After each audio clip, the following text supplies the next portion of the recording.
Defining images, defining moments, defining emotions, and coming in 2011, March Madness. This is Turner Sports.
Spot. He's never won here, but tonight he's ready to go racing at Chicagoland. Welcome to Countdown to Green from Chicagoland Speedway. I'm Lindsay Zarniak alongside Larry McReynolds and Kyle Petty, and we are exactly halfway through the season now. The pressure is intense. Tonight we visit a racetrack that likes to play mind games with the drivers. Well, the biggest reason he wants to play mind games is we only come here once a year, and I don't think you can look back and say this guy, this team ran well here, because so much changes from one July to the next. Setups change, the track changes, the tires change, and of course we're racing for the first time here with that rear spoiler. I think that's one reason 9 races and 7 different winners. Kyle, this is a 1.5 mile track. There are 5 tracks of that length in the chase. Is this any sort of tune-up for drivers? No, I don't think so, because just as Larry said, the racetrack changes so much. It amazes me to look at Tony Stewart's record at this racetrack. 2 wins, 7 top 5 finishes out of 9 races. You have to be on when you come here, because it's new every time you come here. And he's done it with the Gibbs organization, and he's done it with his own. So when you look at that, that's impressive. He could be the one to watch. Well, one driver that has no complaints is Kevin Harvick. He's won twice at Chicago, back-to-back wins the first 2 races held at this track. The points leader is on fire after last week's win at Daytona. And now the green flag in the air, and we are underway racing at Daytona. There it is. 7, 8, 9 cars involved, many which were running inside the top 10. There they go. Clint Boyer pulls out line. Harvick pushes into the lead. Hornish out of trouble. He hits the wall. The leader did not take the white flag, meaning we will get a green-white checker finish. Harvick inherits the lead in that bottom lane, help from Kane. Harvick wins at Daytona. Kevin Harvick joins us now from outside his motor coach. Kevin, quick question for you right off the bat. I was talking to your teammate Clint Boyer earlier in the garage, and he wanted to remind me that earlier this season you said Jimmy Johnson had a golden horseshoe stuck you know where, but he said you're the one that's won at Daytona. You're the one leading in the points. So did you find a horseshoe of your own? Well, it doesn't hurt to be lucky sometimes, but you know, last week we had a good car. We were able to run up front all day and stay in front of the wrecks, and turn back the clock a year ago, we'd have been in all those wrecks. So it goes in cycles, and right now everything's going well.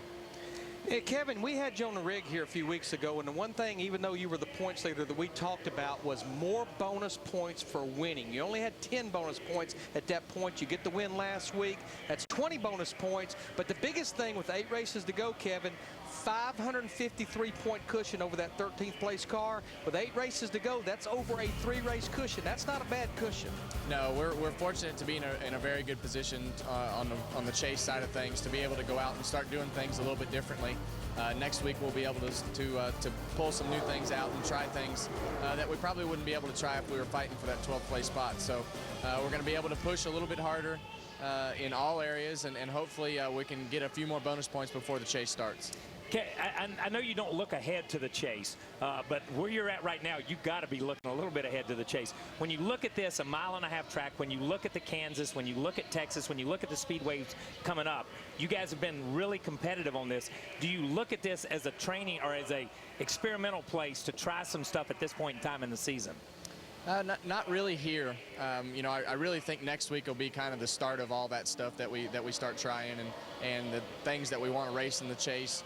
We can start preparing, getting our cars built and doing things for the chase that we normally hadn't been able to do in the past. So this place is a little bit unique just for the fact that it's so round, and you got to carry a lot of momentum, and the racetrack is just different than a lot of the racetracks, 1.5-mile racetracks in the chase. So we've raced at Charlotte, feel good about where we were at Loudon, feel good about where we were at Charlotte, feel good about where we were at a lot of places, and there's a few places that we got to do a little work on. So right now it's all about preparation and making all that happen in the last 10 weeks, and hopefully that good luck will follow us into the last 10 weeks of the season as well. Now, Kevin, a very unique schedule here. All of the practice, 2 practices yesterday were in the heat of the day. You somewhat raced tonight. You ran in the Nationwide Series race last night. We know the 2 cars are totally different, but does that give you at least a feel with the same tire what this track's going to do at night?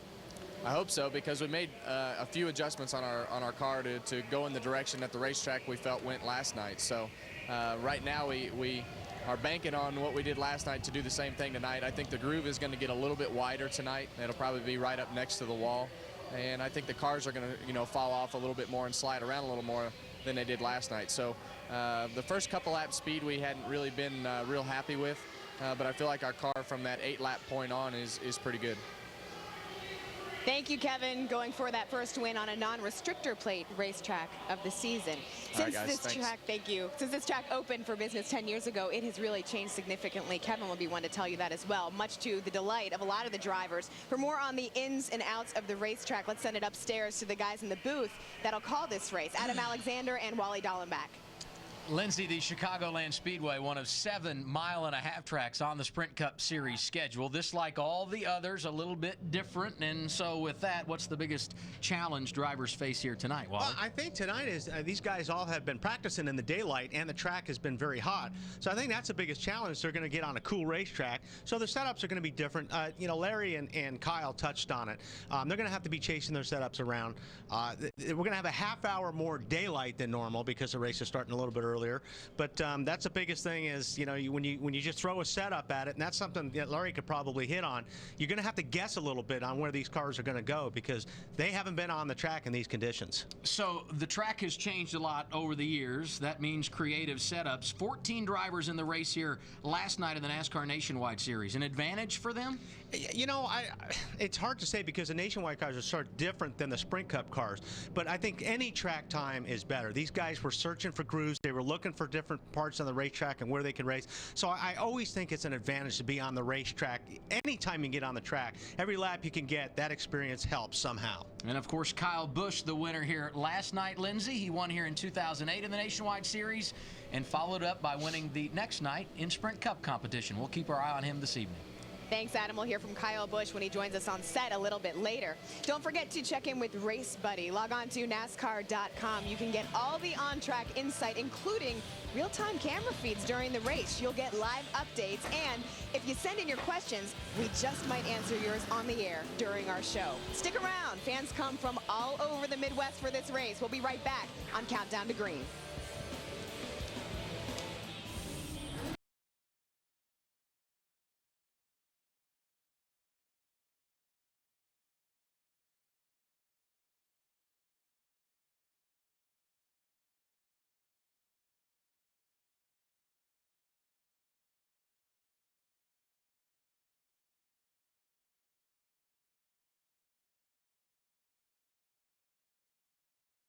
Countdown to Green is brought to you by Nationwide Insurance. Play the Nationwide Insurance Code Spotter Sweepstakes for your chance to win a custom Roush Ford Mustang. Enter now at codespotter.com. The more codes you spot, the more chances you have to win. Welcome back to Countdown to Green. 4-time champion Jimmy Johnson, a new father. His daughter born last Wednesday. Baby J, they call her, 'cause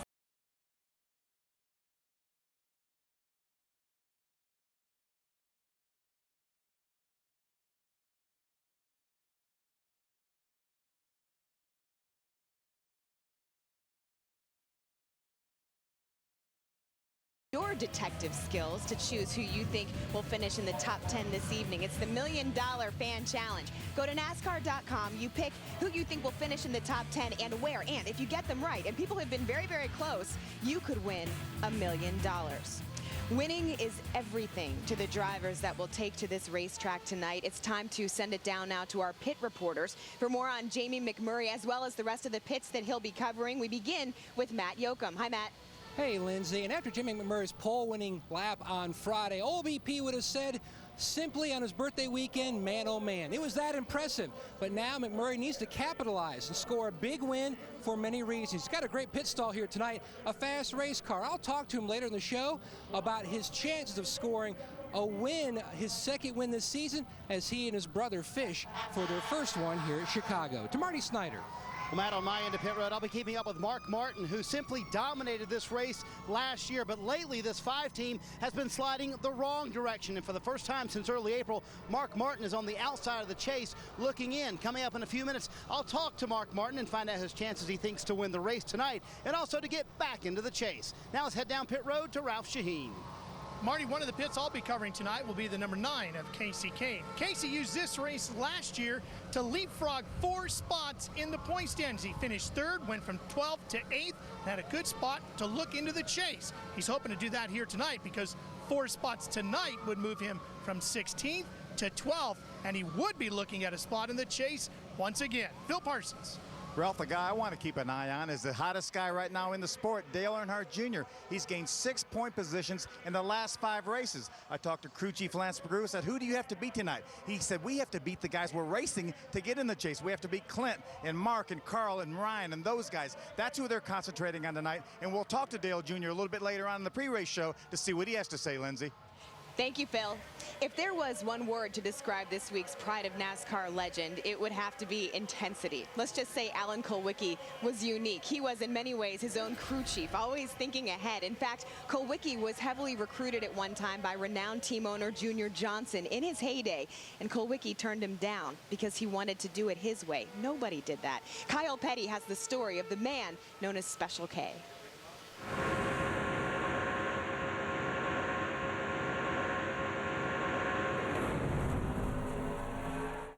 One of NASCAR's 50 greatest drivers, Alan Kulwicki, built a legacy in NASCAR that may never be repeated. In 1992, he became the last independent driver-owner to win a NASCAR Cup Series championship. Tragically, his reign as a champion was cut short. On April 1st, 1993, Alan Kulwicki died in a plane crash on his way to Bristol, Tennessee. He was a fierce competitor on the track and a perfectionist in the garage. His desire, perseverance, and conviction were what led him from underdog to champion. How hands-on was Alan in the organization, in the team? He was very hands-on. Small group of guys, you know, and he was a key part of it. The neat thing about him was he never asked you to do something he wasn't willing to do himself. If, like I said, rating a spring or changing a rear end gear, he was not above or beyond doing that himself. Alan would come over, and as you know, we flew a lot on the planes together. Right. And Alan would say, what bar you got, what springs you got, right. You know, what's your nose weight, what's your cross. And I would tell him, and he would say, well, that's wrong. How hard or easy was he to work with? He was hard to work with, very demanding. Wanted things done his way. He had his vision of how things should be done, and he wanted to do it that way. It was just his level of determination and doing whatever it took to be successful at that. The guy was absolutely driven. He was focused. He was intense. He knew what he wanted. He absolutely knew when you had your first communication with him, if you were talking nonsense, he didn't want to talk to you. After winning Rookie of the Year in 1986, Alan established himself as a contender among NASCAR's best. Several owners took notice of his success and tried to hire him as a driver for them. But Alan's belief in doing things his way never wavered. He appeared to be, from the outside, so single-mindedly focused on making his deal work, right, and making it work his way. Is that the way it was? Oh yeah, absolutely. Yeah, even you know, after we were fairly successful and Junior was trying to get him to come drive for him, that was a big deal. And he definitely went and talked to Junior quite a bit, you know, a couple of times, but he just kept coming back to his own deal because he'd done so much, something he didn't want to leave behind. He was a pioneer, so to speak, in that, you know, he did do everything his way, on his own, and independent, which never could happen again, and I think that's definitely what makes the story all the more compelling. He believed that when people offered him another job, that was taking his eye off the goal that he had. And he really believed that he was going to be somebody. As attractive as the offer could have been, and he had some offers, some really serious offers, he was focused and he was channeled his attention to, he's going to do it. Alan Kulwicki from Greenfield, Wisconsin, in his 85th start on the Winston Cup Series. They're going to cross the line just about side by side, but it is Alan Kulwicki winning the inaugural Checker 500. There were only 3 or 4 cars that could win races when you go to the racetrack. And Alan established himself during those 2 or 3 years. Were you guys thinking championship? We felt really strong about our potential to run really good. Shortly after we were into the season, winning the Bristol, leading the points, we thought, well, okay, we're a contender here, you know. They started to believe. It was like he was the preacher, they were the congregation. The message was, we're going to win, and we're going to win by racing hard, racing smart, and we can beat them on less money. Going into that race, when you guys show up at the racetrack that Sunday morning, what was that Sunday morning like? You know, I think that was pretty calm. You know, we were the 3rd place guy. We knew we just had to go out and do all we could do, you know. And then, of course, when Ernie and Davey got together, and Davey ended up getting knocked out of the race, and then it was just down to us and Bill. Did you guys realize this is our deal? Not till it was over, really. You know, we knew we had to get to the point to lead the most laps, but we also still had to finish 2nd after we did that, you know. So any little hiccup could have swore us. Alan Kulwicki is coming off of corner number 4, knowing that he's winning the championship. There's the checkered flag for Alan. He's the champion for 92. What was Alan Kulwicki like that day? Very excited, very happy, but really the same Alan. Yeah. And I don't think he, you know, even after the next day, you know, it was, what are we going to do next year to make sure we stay on top? To me, it was an unusual Alan. It was, I did it, I'm actually going to smile, I'm actually going to celebrate it, and I don't even believe I just did what I really believed I was going to do all along. This was my dream. I came in a pickup truck and a trailer, and I'm really proud of the whole team. But at the end of the day, he really believed he was going to get done what he set out to do. He liked being the underdog, and he liked being the underbird.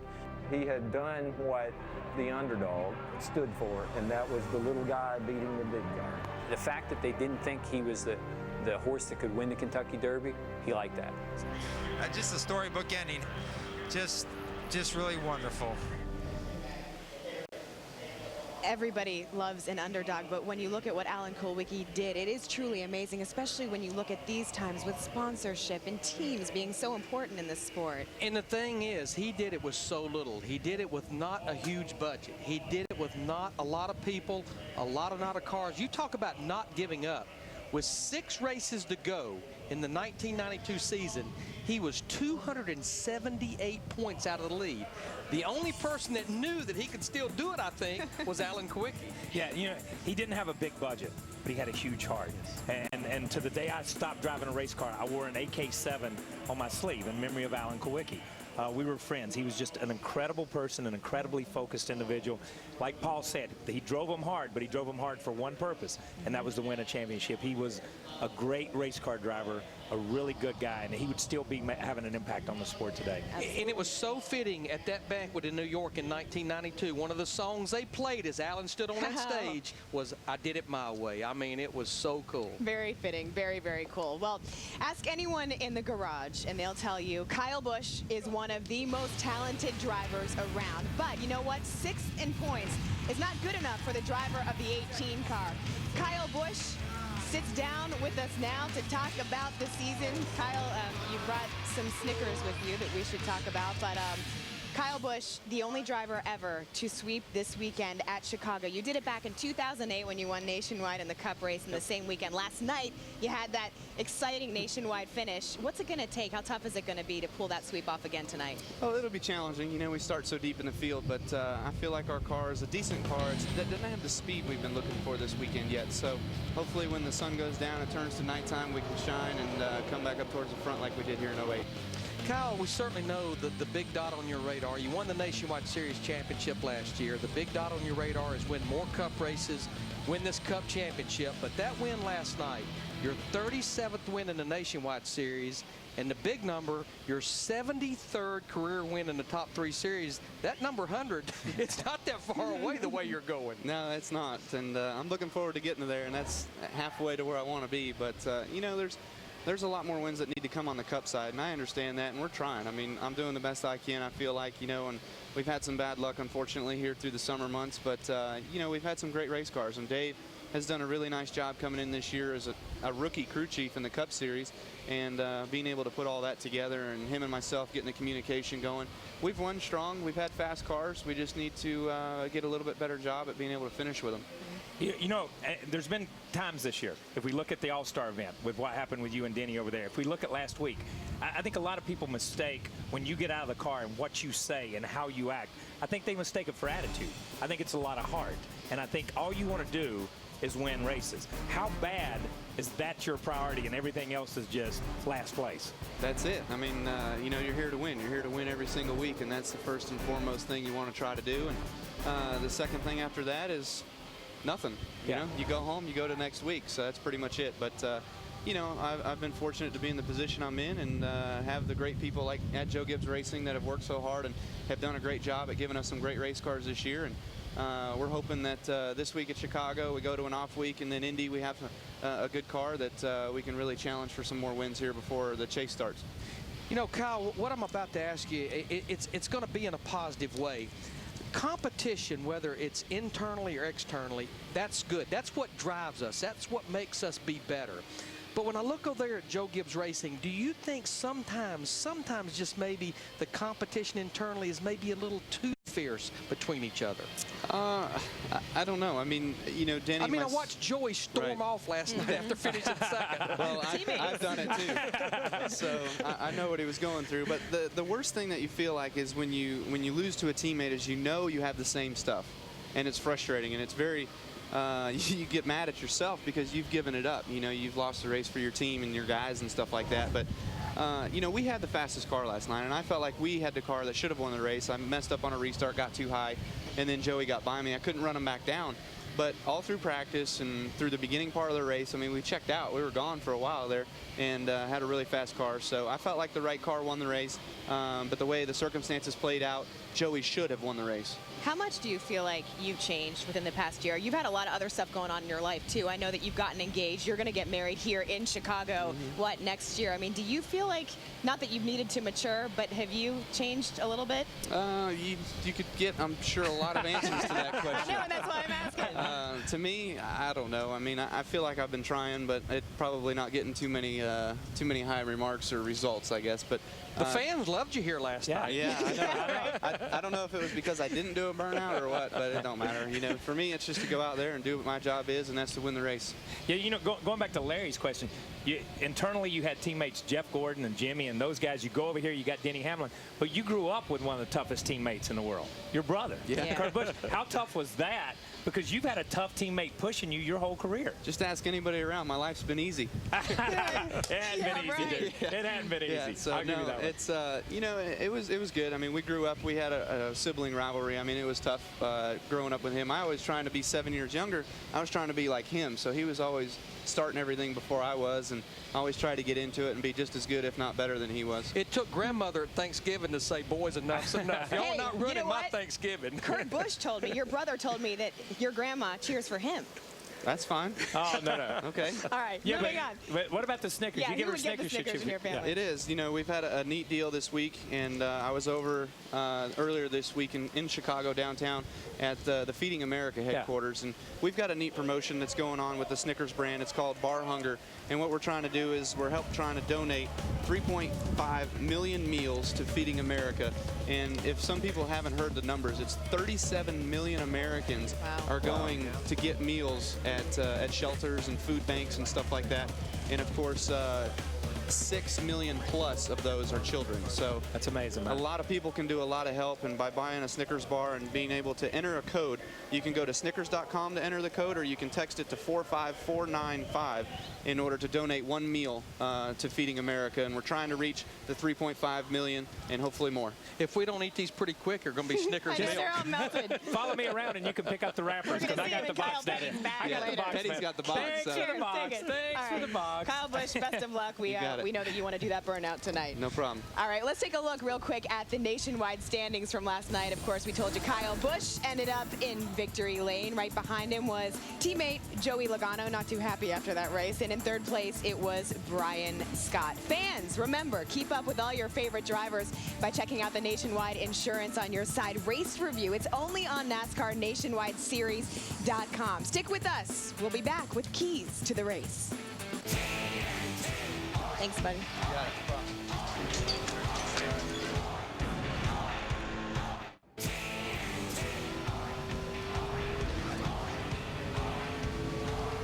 Welcome back to Countdown to Green from Chicagoland Speedway. You know, Kyle Petty was so distraught that LeBron James was not going to be coming to Chicago so he could talk with him this weekend, but he still found time to go on another adventure. This week, it was a family affair for Kyle Petty. Kyle took some time to satisfy one of his other favorite hobbies, singing.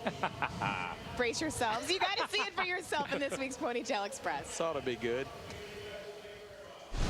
My man Randy Montana, who's my son-in-law, is singing here tonight. He's got a song on the radio, top 40 song, Ain't Much Left of Loving You, Mercury recording artist. Wasn't enough to make you stay the heaven we had. My baby, don't put my love on no shelf. She said, don't keep me low lines and keep your hands to yourself. How about Mr. Kyle Petty getting up here with us? Kyle Petty singing Georgia Satellites. Do you practice that in the shower? I sang that to you just a minute ago. You didn't remember that? Keep your hands to yourself, Lindsay. Oh. Sorry, you know what? sorry. You're lucky. You're lucky it's our last week. Mary's in between us. Yeah, I don't know if I have a good feeling about where I'm at right now. Well, to bail us out, you can watch the entire feature. Just do it by logging on to NASCAR.com. I have no comment for you. You just keep your tricky little fingers Randy over Montana, there. remember that. That's all you got to remember. I was pretty impressed. You were good. He was good. It's all about him, man. This is not about me. This is about Randy. All right, well, here you go, Kyle. We have a race buddy question, and this one's for you because a lot has been made of the dust-up between the king, your father, Richard Petty, in Daytona, where words were exchanged in the garage with his driver, A.J. Allmendinger. Jill from Illinois wants to know, what's the latest on how things are between the car owner and the driver of the 43? I know you're riding home with your dad on the plane, but be honest. Yeah, I don't know about that. But, you know, I think the thing is, that's a situation where you get a driver who's just come out of an accident and who's just been in a wreck. He's mad. He should have had a top 10 car. He felt like it. And then you got the owner who comes in and wants to tell you how to drive the car.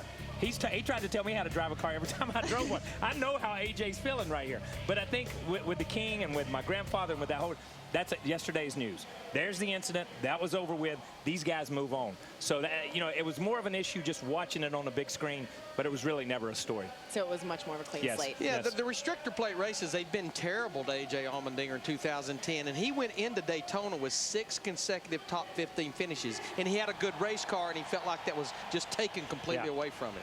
All right. Do you have a karaoke song? I don't. Larry Mack does not do karaoke. More to come on Countdown to Greens. Tony Stewart, he's going to be driving the special race scheme. It's back to school. He told me he didn't have too much time in detention growing up. I find that a little hard to believe. But Tony has dominated here. He's won 2 times, has 7 top 5s. He'll start 3rd this evening. Meanwhile, Jeff.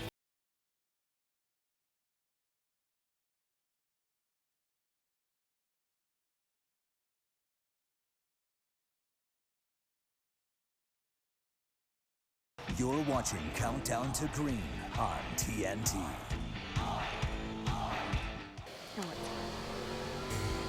Welcome back to Chicagoland Speedway. Just a stone's throw from the famous Route 66 that weaves its way across the country. Ground was broken here at this track back in 1999. It was Kevin Harvick who won the first race held here back in 2000. He followed it up with a win a year later. Meanwhile, Mark Martin won here last year. He led a dominating 195 of 267 laps. His day turned to night here at Chicagoland Speedway.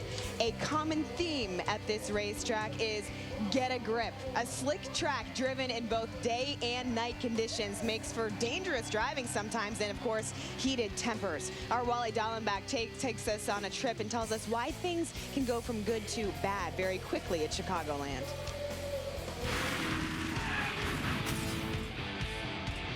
Here at Chicagoland Speedway, drivers face a challenge heading into a turn running side by side.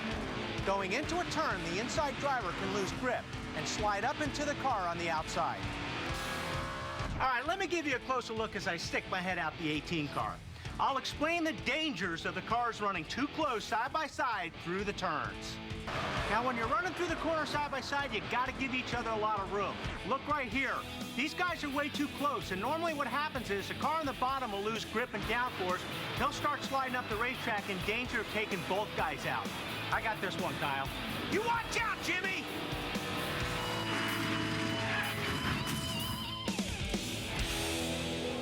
Well, he's going to get himself hurt one of these times. Our expert crew chief, Larry McReynolds, has his own ideas on what it takes to win here at Chicago. He's down at our TNT Off-Road Test Car, or Torque, presented by Toyota. Larry, what strategies are you batting around today?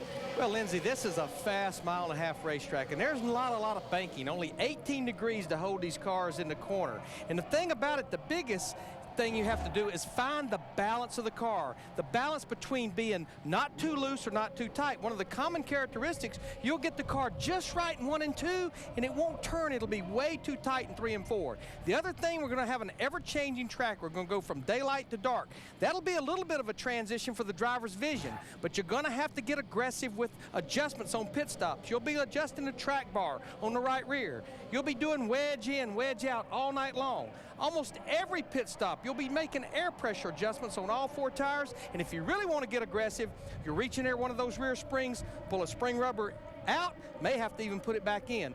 And the other thing that you're going to have to do is you're going to have to be good on short runs versus long runs. If you look at the Nationwide Series race last night, or actually the history of this race, even like last year, long runs in the beginning, short runs at the end, a lot of cautions. You'll really have to get aggressive. Pump those air pressures up on those tires for that real short run, possibly at the end. All right, Larry Mack, thank you for the insight. Well, the driver intros are going on right now. The race just around the corner. There's Kevin Harvick, your points leader. We'll be back on Countdown to Green. You're watching Countdown to Green on TNT. Welcome back to Countdown to Green. Let's take a look at the guys to keep your eye on at this point in the season. Your points leader, Kevin Harvick. Then we've got 4-time champion Jeff Gordon right there, and his teammate Jimmy Johnson. Never count him out. Gibbs driver Denny Hamlin has won 5 times trying to get back on track. The brothers Busch, Kurt and Kyle, 4th and 6th in points respectively. The guys on the edge, Clint Boyer, Dale Earnhardt Jr., and Casey Kane. They would all love to either keep their point standings or gain a couple spots. Let's take a look right now at the actual standings. A lot of drivers are on the cusp. You've got Dale Earnhardt Jr., who got himself in last week to the top 12. He stands at 11th right now. Casey Kane jumped more than any other driver last week, up to 16th. But Mark Martin is also knocking on the door of the top 12. Martin was last year's winner at this track, has struggled this year. Right now, we send it down to our pit reporter, Phil Parsons, standing by with Dale Earnhardt Jr. Junior with that huge win last week in the nationwide race on Friday in the Wrangler #3, and then a good run on Saturday. I know it wasn't exactly as strong as you wanted to be, but nonetheless you got a good finish. Can you bring that momentum here to Chicago? We just want to keep working hard, and it helps our confidence a little bit. So I don't know if I believe in momentum, but because there's just too many variables during any race. But we feel pretty good. Worked on the car real hard yesterday trying to get the race good, so we'll see what we got. You know, you're a former winner here, and as a matter of fact, you've won at 5 of the remaining 8 tracks before the chase starts. Yeah, well, we'll see. You know, we've got to keep going, keep up the good finishes we've had, and try to do whatever we can, not just to make the chase, but to become a better race team so we can put up a good fight. All right, Junior, good luck tonight. All right, thank you. Marty? Well, Mark Martin has had a much better car this weekend than they've had in recent weeks, and now you got to focus on trying to get in the chase. How do you guys accomplish that in these next 8 races, Mark? You know, I think that we're just focused really on improving the performance. You know, last year we knew that if we could get in the chase, we had a really good shot to win it, and almost did, you know. This year we've got to step it up. If we make it, you know, under these conditions, you know, and we don't step it up, then it won't do us any good. So I'm real proud of these guys. We're all working really hard. All of us, we're in it, and we're making progress. and we will get there. It's no secret the last couple weeks, 9 weeks, really have been a struggle. You and I have talked about it. What's been going on, you think, with the race team? You know what? It's there's thousands of people, the smartest people in motorsports, working on these things. And with the changes that came along that seemed to be subtle between the tires and the spoiler and the competition, you know, being a moving target, some of the guys have just come out stronger. We can't adapt what we used last year and make that be fast enough to run up front. So we're having to develop new stuff right now, and that's what we're working on, and we're making progress. All right, best luck tonight. Thank you. All right, Ralph? All right, I'm up here with Casey Kane, who's riding along with A.J. Allmendinger, waving at the crowd. All right, Casey, last year you took this race, finished a third, jumped 4 spots in the points. You moved up 4 spots last week with a great run at Daytona. If you get 4 spots tonight, you're going to be sitting right in a spot for the chase. You good enough to do that? Well, I don't know if we're good enough tonight, but I think we have a pretty good Budweiser Ford. You know, we'll see what happens. We'll race hard and race smart. We need all the points we can get. But, you know, we've been running pretty good the last month here, so it's been pretty exciting and pretty good. That he has been, Lindsay. If he moves up tonight 4 spots, he'll go from 16th to 12th. That's good enough for the chase.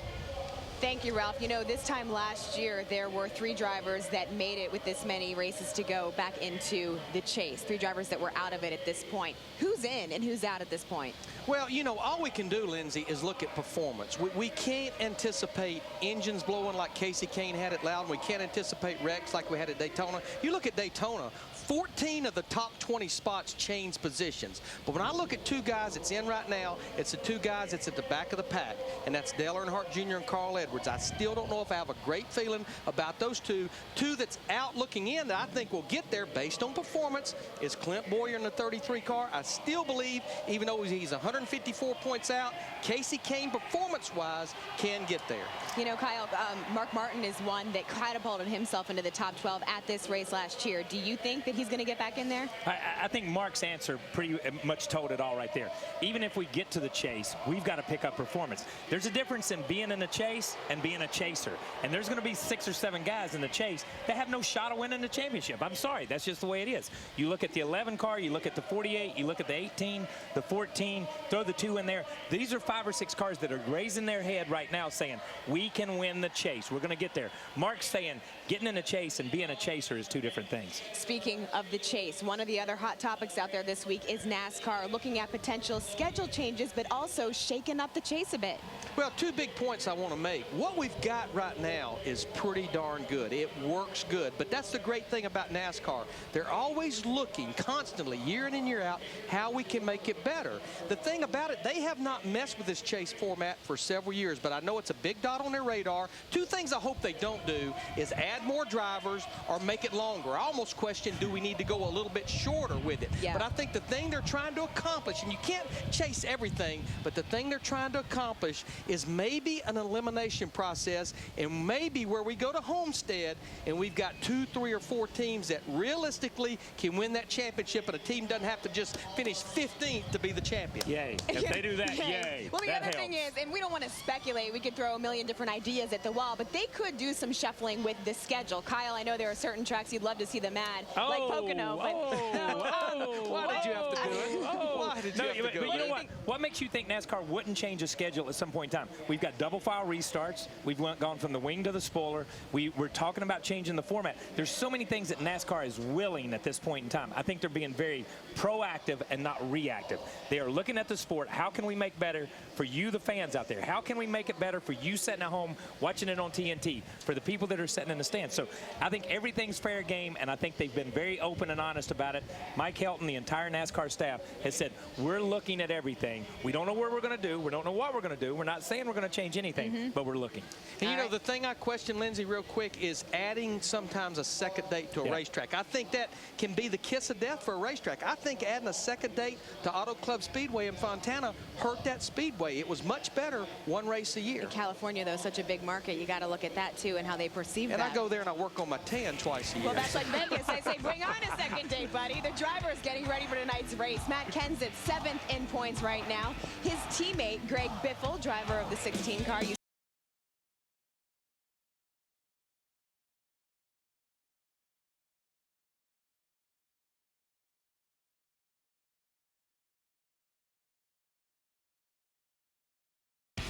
Countdown to Green is brought to you by Geico.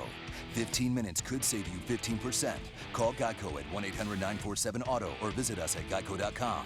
And by Sprint, proud sponsor of the NASCAR Sprint Cup Series.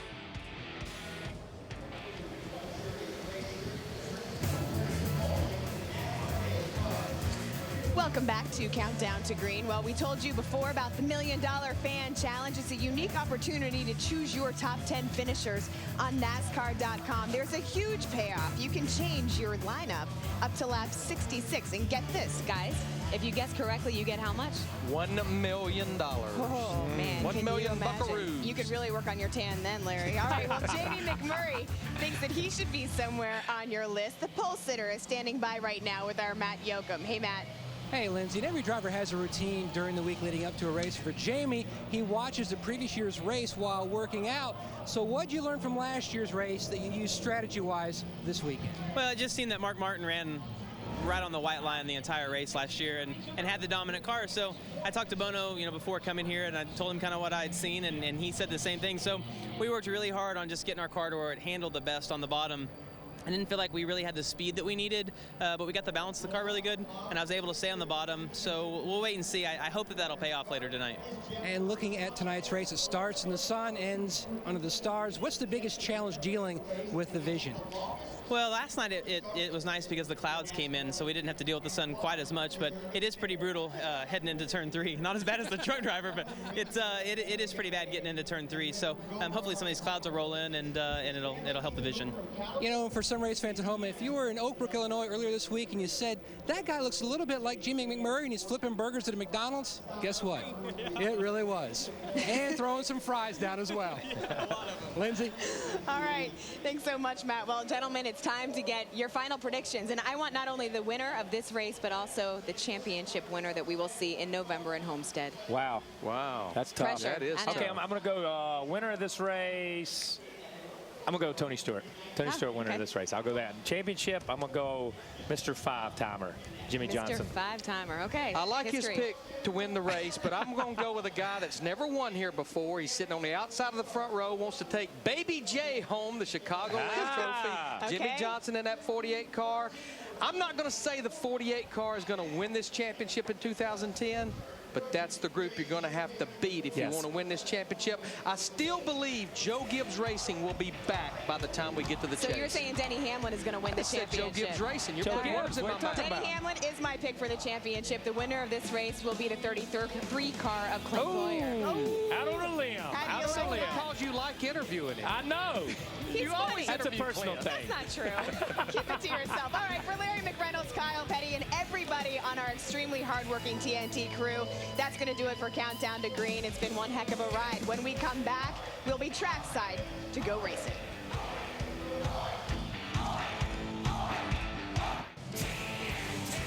Welcome back to NASCAR on TNT from Chicagoland, halfway through the Sprint Cup Series schedule. Right now, we send it downstairs for trackside ceremony. Please rise and remove your hats as we welcome the Inspector Instruction Staff 2nd Battalion 24th Proud Marines as they present our beautiful nation's colors. Please remain standing as Director of Raceway Windy City Ministries, Greg Spoelstra, offers tonight's invocation. Shall we pray? Dear Lord, we just thank you for who you are. We thank you for your son, Jesus, and what he means to us. And Lord, we thank you for this beautiful day that you've given us. Lord, we just ask for your intervening tonight and that you would give us safety. We pray for the crews. We pray for the drivers. We pray for the fans. Lord, everyone involved tonight, just help us to have a great time. And Lord, it's because of the troops around the world that you've given us that protect us that we can be here tonight. Lord, we just thank you again for who you are and what you're going to do. It's in your son, Jesus' name. Amen. Thank you, Glenn. In honor of our troops, please place your right hand over your heart as Chicago Blackhawks national anthem singer, the best there is in the world, Jim Cornelison, performs our national anthem. Oh, say, can you see by the dawn's early light what so proudly we hailed at the twilight's last gleaming, whose broad stripes and bright stars through the fight. O'er the ramparts we watched were so gallantly streaming, and the rockets red glare, the bombs bursting in air, gave proof through the night that our flag was still there. Oh, say does that star-spangled banner yet wave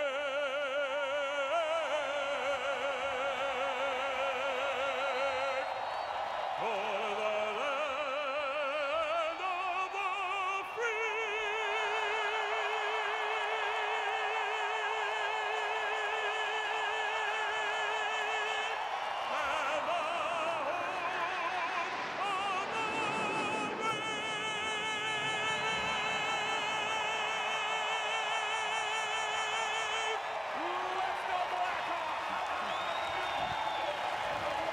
Maddie, atop that, the drivers preparing to go 267 laps from day to night here at Chicagoland. When we come back, we will get ready to go racing.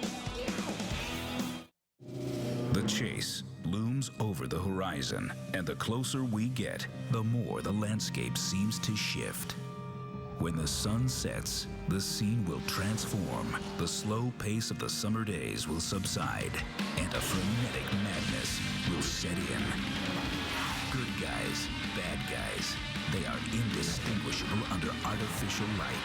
Like fireflies fluttering in unison with movements unpredictable, they will zip through the night for 400 miles to start the second half of the season. The pursued and the pursuant will compete for space and conflict over varied strategies. Those at the top can be daring. Gordon getting aggressive. Wow, he just drove right around him. Others will fight to defend. The bump and run. That is boys have at it racing right there. While most just hope to escape. Hang off. Good save there. Good job. As an unnerving excitement fills Chicagoland Speedway, all will suffer from sleeplessness until a victor emerges. The Summer Series sends you into the night next. The sun will set shortly here at Chicagoland Speedway, where the conditions always keep teams on their toes. Our crew chief, Larry McReynolds, is here to break down the trends of this race. Larry?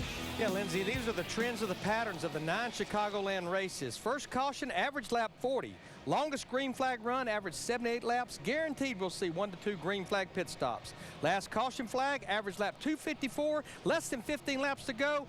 And the number of cars finishing on the lead lap, average 20. I bet you it'll be more than that tonight, Lindsay. All right, Larry, got to keep your head together. That's the bottom line. 18 races down, 18 races to go. Let's go trackside right now for the command to start engines.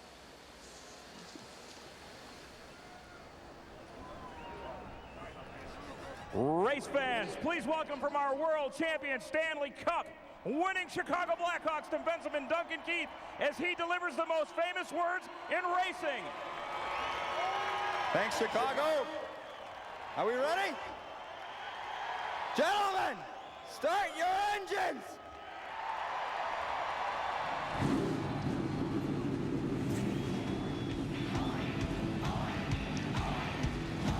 And there you see it, the drivers getting ready to go racing here at Chicagoland Speedway. When we come back, we'll join our guys in the booth who will call the race. Chicago, one of the great sports towns in America. Tonight, the spotlight shines 50 miles south in Joliet, Illinois. NASCAR on TNT proudly presents Sprint Cup Series Racing from the Chicagoland Speedway.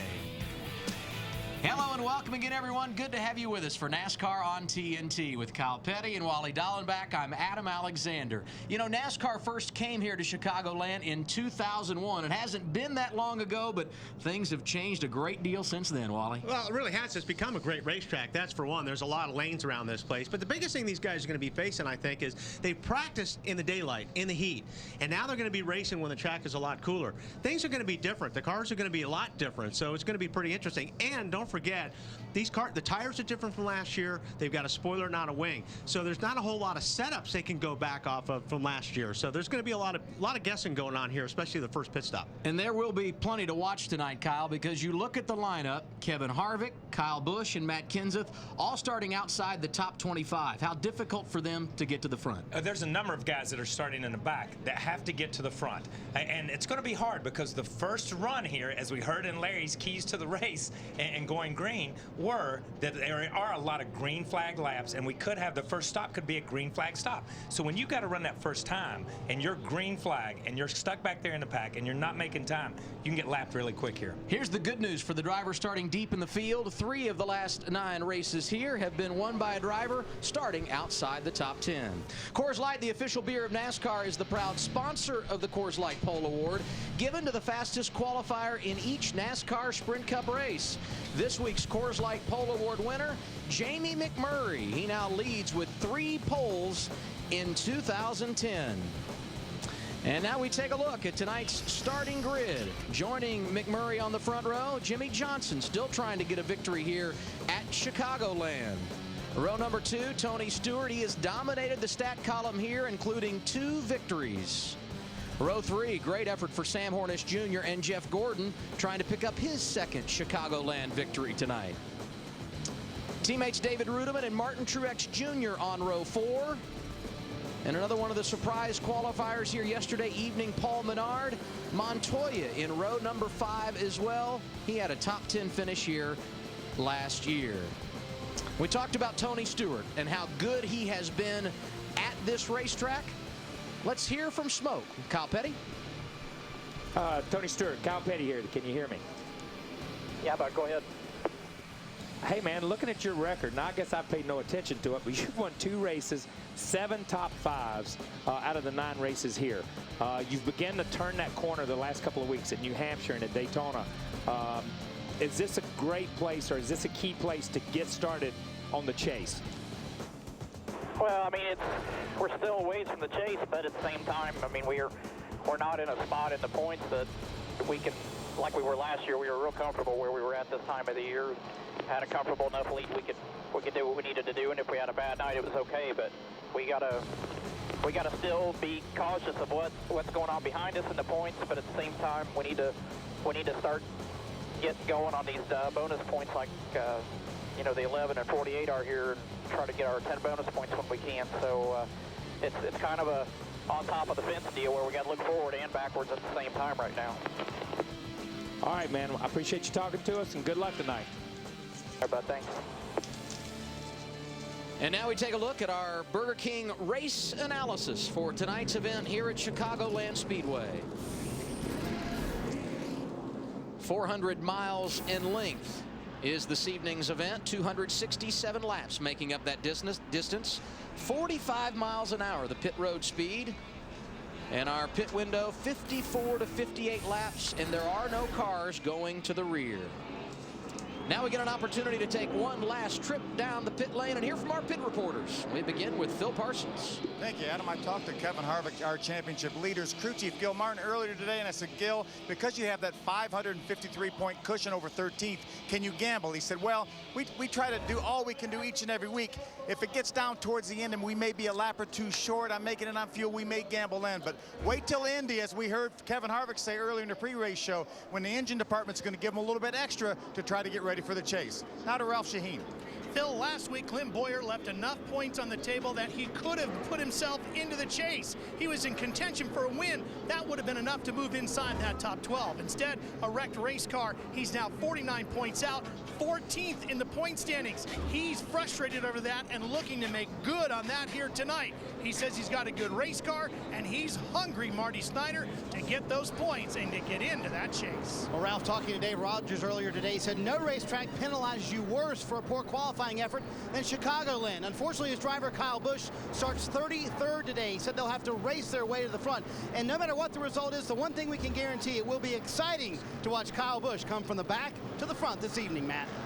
Marty, races at Daytona and Sonoma, they're unpredictable, so it didn't cause a lot of heartburn for Denny Hamlin when he had a disappointing finish. But New Hampshire, that was a different story. That was frustrating. He ran unhamlin-like there, hoping to get back on track here at Chicagoland. And Larry Mack, tonight and for the rest month and a half, it's all about scoring wins. He's got a healthy lead over 13th. It's all about those bonus points as we get ever closer to the chase. Yeah, Matt, with 8 races to go, unlike Tony Stewart, there's some drivers and teams at the front of the points that feel pretty good about making the chase. But one thing missing from some of them is a win with those bonus points. And I think Marty Snyder is with the crew chief for the man that could celebrate a win on his driver's 600th career start tonight. I know Jeff Gordon would love to celebrate a win tonight. Steve, is this the point at which in the chase you guys are very comfortably in that you start gambling for wins? Well, I mean, to be honest, DuPont Chevrolet's gambled for wins all year long. We've been very aggressive since the dropping the green flag in Daytona in February. We're not going to change it now. It's worked. We've had some DNFs. It's definitely bit us, but we've run well enough. We've overcome that, and now we're locked pretty solid in the top 5. It'll be nice when they officially say we're in the chase, but we're still going to go for the wins. Bonus points, the focus for a lot of teams down here, Adam. And Jeff Gordon, a driver to watch here tonight. One of the best at these mile-and-a-half tracks. Driver 24, starting in the 6th position. You see here just outside Sam Hornish Jr. Jamie McMurray, very good here in practice yesterday. He backed up that practice with a great run to the pole, and he will select the outside lane as we get set to go green. Jimmy Johnson alongside for the 19th time in 2010. The Sprint Cup Series getting ready to roll, and now we are green in the Midwest at Chicago.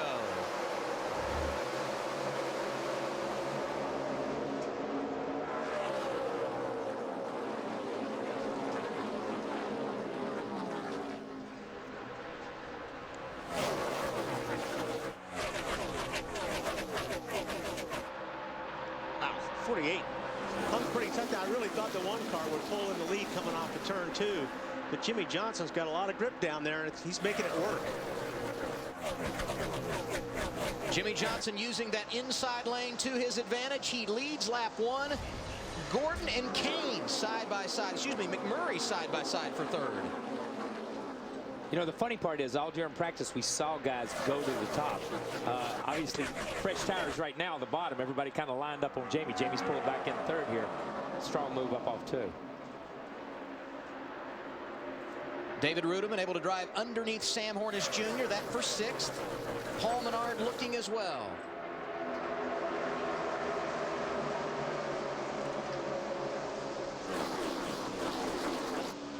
Talked about the success for Tony Stewart here at Chicagoland. It's his time of the year.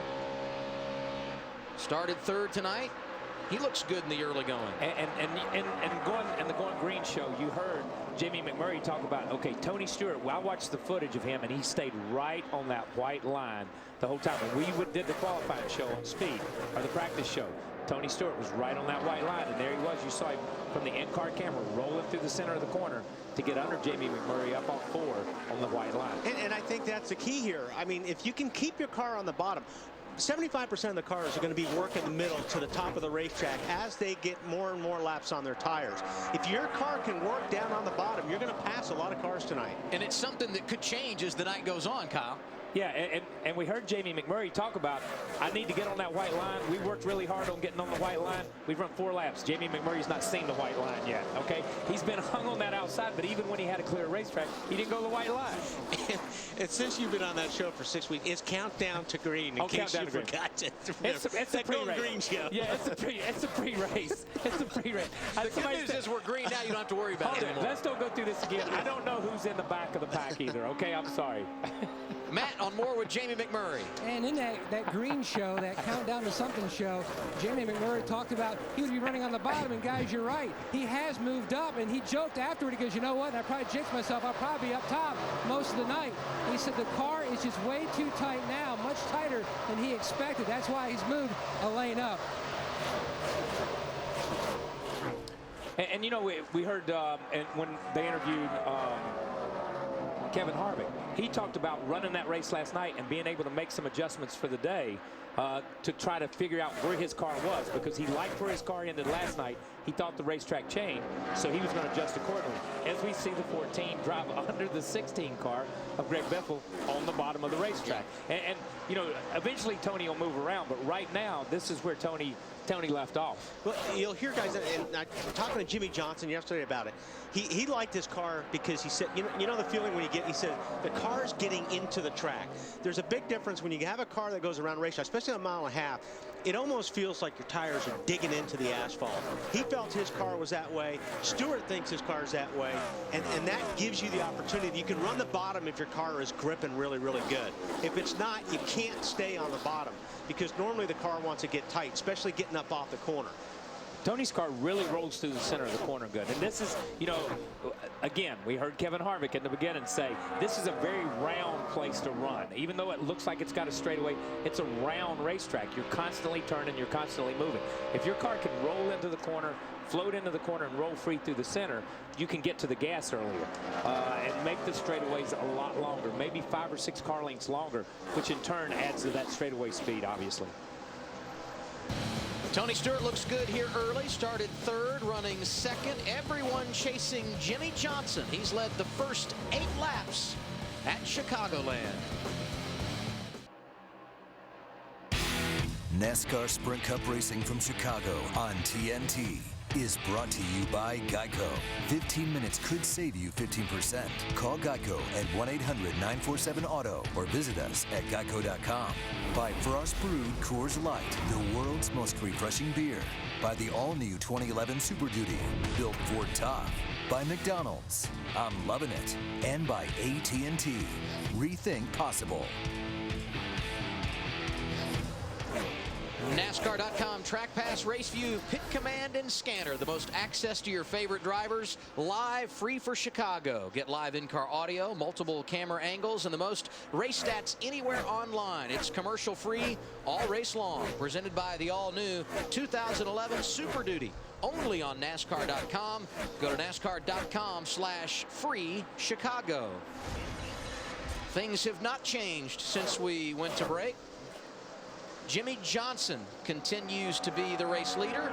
Tony Stewart right behind him, 0.6 of a second the difference right now. And Greg Biffle in third, Phil. Yeah, Adam, he just reported into his crew chief, Greg Orrin, just a couple minutes ago that the car is a little bit tight through the center of the corner. As a matter of fact, has a little bit of front tire chatter through the center, and then he's a little bit free up off the corner. That's what Greg Biffle's fighting right now. Yeah, and Biffle thought he had a pretty good car. He was pretty happy after the practice sessions with this thing. And you know, it's a pretty strong run for the Ford guys. They haven't really done a whole lot this year, but you've got one sitting in third right now and 7th, 8th, and 9th with Menard, Edwards, and Casey Kane. Kane started 12th and has worked his way to 8th. So far, so good, Larry. Yeah, one thing that's been going on in the Ford camp throughout the entire 2010 season is this FR9 engine package. Makes a little more horsepower, has a much lower center of gravity, actually cools a lot better, which lets them run a lot more tape.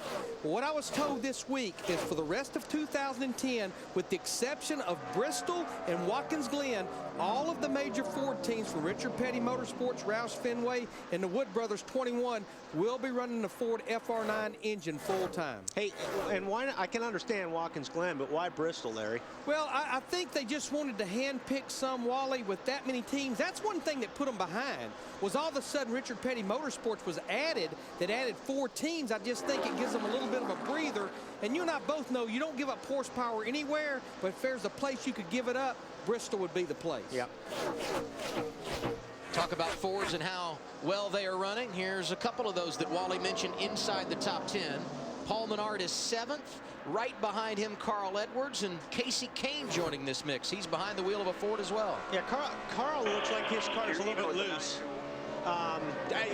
Through 3 and 4 that time, it looked like he was a little bit loose. I don't know what he's telling the team, but watch him as he goes down into turn 1. And normally, when a guy's tugging on the wheel to the right, not handling all that great. When you see a guy go through the corner and his right hand is pretty steady, you know he's got a really good handling car. So he's struggling a little bit, but he's still pretty fast. And it's interesting. He ran the bottom of the racetrack through 1 and 2.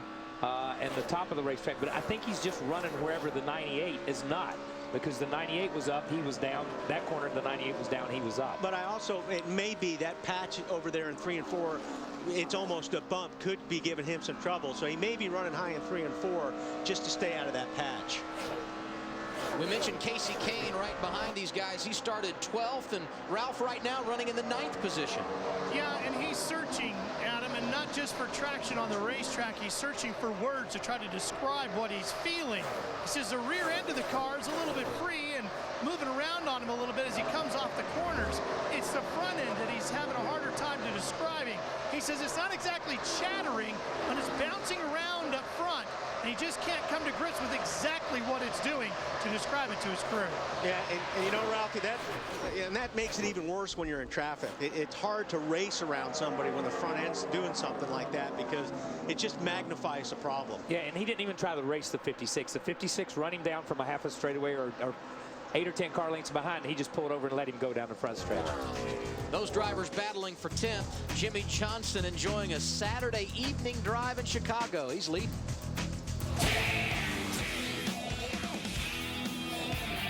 You're watching NASCAR on TNT.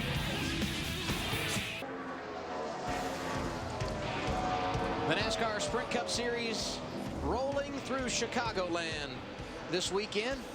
Jimmy Johnson having no problems in the early going. He's led every lap, 27 of 267 complete here this evening. Let's take an inside look at what's happening now in the NASCAR Sprint Cup Series, brought to you by Sprint and Evo 4G, America's first 4G phone. Biggest mover tonight, Regan Smith, up 10 positions from where he started, and Tony Stewart recorded the top speed, more than 177 miles per hour. For more NASCAR stats and live in-car audio, check out NASCAR Sprint Cup Mobile and the new Evo, only from Sprint, at sprint.com/speed.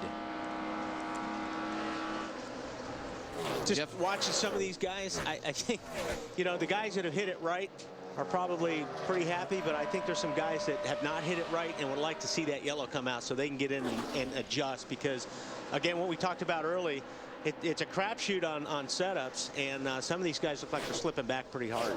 Jeff Gordon's lost a couple of positions, 6th to 8th, Marty. Yeah, and they thought this would be the best part of the run for them. When I talked to Steve Letarte this morning, he said the biggest problem with our setup, it's a little slow to start off with, but from the middle of the run on, we're one of the faster cars. I think they're a little bit surprised by this. Gordon said his biggest problem, entry. The car is loose, just can't get back to the gas like he would like. It's not been a fun time in recent weeks for Martin Truex Jr. Started 8th here tonight, has worked his way to 6th, and overall the Michael Waltrip camp has been impressive tonight. Right in front of him, his teammate David Rudiman. And you know what the problem with some of this is, Kyle, is that if you've got a good car hooked up like Jimmy Johnson, he's already lapping guys. And you got guys like Kurt Busch and Kenseth and Kyle Busch are back there. They want a caution. And that's what we said in the opening was, if you qualified bad, this run can be a long green flag run. And if somebody checks out like Jimmy is, you get down early. We gave you the numbers on Truex. Let's get his story with Ralph Shaheen. Adam, they just said over the radio 20 more laps before they're ready to pit if this thing stays green. And that's exactly what Larry McReynolds was talking about earlier today when he gave his keys to the race and the countdown to green in the pre-race. He said this thing tends to stay green long, and Martin told me earlier this afternoon, the better this car gets, the longer this race goes green. It's just a tick tight right now, but he's very happy with it. If this thing stays green for a long run at the end of the race, watch out. Martin Truex could have a fast race car. 20th, 21st, and 22nd on track right here. Kevin Harvick leading that parade. Yeah, he's doing what he always does, slowly working to the front, Wally. But I think these guys are the guys that are kind of in trouble, and they're searching right now for whatever grip they can get, because not in their mirror, not too far behind him is Jimmy Johnson. He's coming, so these guys are all over. Harvick has changed his line, 2 or 3 times in the last 5 laps. The leaders in lap traffic, McMurray, the middle car, going around Travis Kvapil. Kvapil a lap down, and right behind him, Greg Biffle trying to gain that position. He's in 4th right now. You can pick up the throttle just gently and just kind of pull a little bit and then go to it hard. And look how much he gained, or look how much he pulled on the 16 right there, because the 16 was up under the car of Travis Kvapil. The 56 car, we just talked about Truex. The 56 car and the 24 have basically changed positions on the racetrack. One's gone from 8th to 6th, the other one's gone from 6th to 8th. But the Truex car is working. He rolls in the corner. You see him right up next to the wall. He's running as higher than anybody, already using the white. Picks up the throttle quick and running down his teammate David Ruderman right now. Now the problem is when your car works up there and that racetrack gets old, it's hard to keep it working up there. Yeah. As long as there's grip and there's a little bit of white up there early on. But I think we heard Tony, a couple of guys in the pre-race, I'm not sure who it was, say they're going to be all the way up next to the wall. When they get all the way up there, now you got to make your car work a little bit better. David Ruderman able to pick off Greg Biffle, the 0-0 now in the 4th position, but Biffle comes right back on the inside using Max Pappas, the lap car, as a pick. And the positions reverse once again. I think his 0-0 had a better run getting off of that corner because he had the high line. And Biffle's got to almost get a car length and a half in front of him on the exit of 2 in order to slide up. But it looks like those guys on the top have got the momentum. He's going to lose a couple spots right there. The Truex car looks like it's pretty good. It looks like it's getting better. So David Ruderman now has put himself in the 4th position. Truex right behind him. Jimmy Johnson continues to work lap traffic. He leads 37 laps in at Chicago.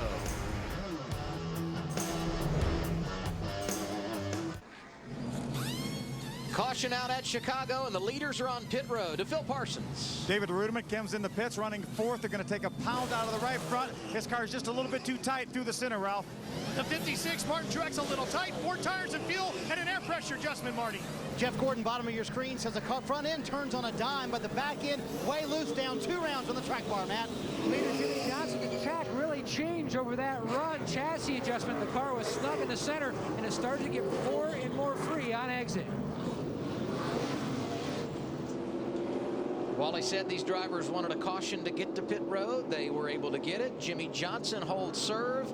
And how about Martin Truex Jr. jumping 3 positions on pit road? Impressive work for his race team.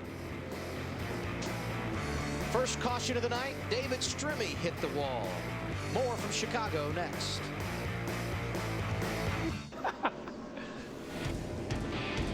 .42 of 267 laps complete at Chicagoland. Our first caution of the night.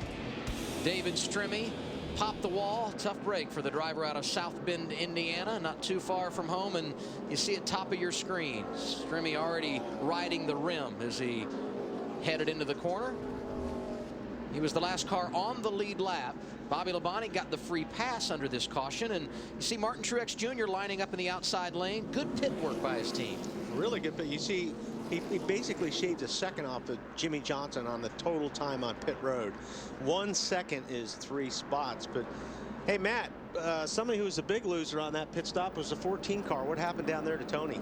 Absolutely. When you look at the time, you can definitely see loss of spots. What happened was Mike Castro, the jackman, when they ran around to the right side of the car, he slid the jack under to hit the jack post. The problem is the seam between the asphalt and the concrete hooked the wheels, and the wheels got stuck, and he had to give it like 3 pushes to get the jack under the car to jack it up.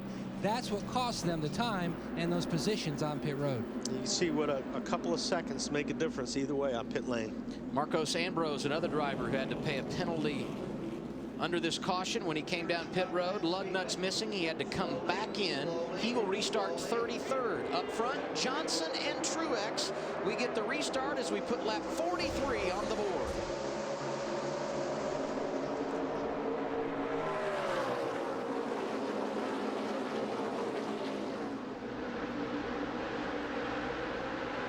This will be interesting to see how this plays out, because you had the 48 running right on the bottom, or the middle to the bottom, and Truex running all the way at the top of the racetrack for that first leg of that long run.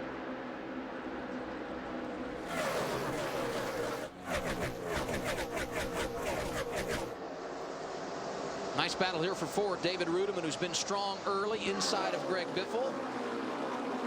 And McMurray racy on the restart here, Wally. Yeah, Jamie's right down on the bottom, right on the bumper of Jimmy Johnson. Doesn't quite have enough momentum to get beside him. And the 55 car, see what he really came on strong after about 10 or 15 laps. There you see Truex riding third. And now on board with McMurray. And I'm out 3 wide. Montoya, Edwards, and Gordon for position. I think Jeff thought a little bit better of that driving off down into turn 1 with that crowd making it 3 wide right there. But you see AJ right in there, Allmendinger right behind him. Gets around Jeff on the outside where Jeff was hung on the bottom, on the very, very bottom. 46 laps in tonight. Still plenty of time to get your picks in for the TNT $1 Million Fan Challenge. You pick the top 10 finishers in tonight's race in the correct order. You could win up to $1 million. All you need to do is go to NASCAR.com/TNT1,000,000. Well, this is really good from 7th on back. Montoya, Allmendinger, and Gordon. And there's that RCR bunch waiting in the weeds. Burton and Boyer. Gordon able to get the position. Jeff's car really used, he drove on down in the corner and the thing rotated in the middle, and he drove under the 43 and the 42 at the same time, which is a pretty strong right there. So whatever adjustment they made appears to have helped. Marty? Yeah, Jeff Gordon very happy with the race car, the way it turned on the front end. The back end, though, was way too loose for him. So Steve Letarte said, you know what? Let's take a big swing in it. 2 rounds down on that track bar. And KP and Wally, this is the time of the race to do something like that, isn't it? Take a big swing at it, just see if it works, and maybe you can do that later in the race as well. It appears to have helped his entrance. Yeah. I mean, he is getting in the corner, especially getting into turn 3, which is a fairly difficult corner to get into. He can drive it down in there, hook it on the bottom, and seems to rotate good through the center. He was a little loose while Marty was talking there. I know he said maybe my car was a little loose. He was a little loose. He walked it up off turn 2 over here on the previous lap. Jeff Burton able to drive inside of AJ Allmendinger, get the 8th position. You're riding with Burton here. That's Allmendinger behind him, and the bright yellow car going to the inside of the 43, Clint Boyer. If you're a Kevin Harvick fan and wondering where the 3rd RCR team car is running right now, Harvick is 26th after starting back outside the top 25 at the beginning of the day. And Tony Stewart's car must be pretty good. He restarted 17th and already knocking on the door of the top 10. Yeah, and he's still on the bottom of the racetrack. But you see these guys that run the high side. You see AJ up here on the high side. You see Tony tucks in under right here in the middle of the racetrack. The 33 gets a good roll through the middle, but this momentum on the high side carries him down the straightaway.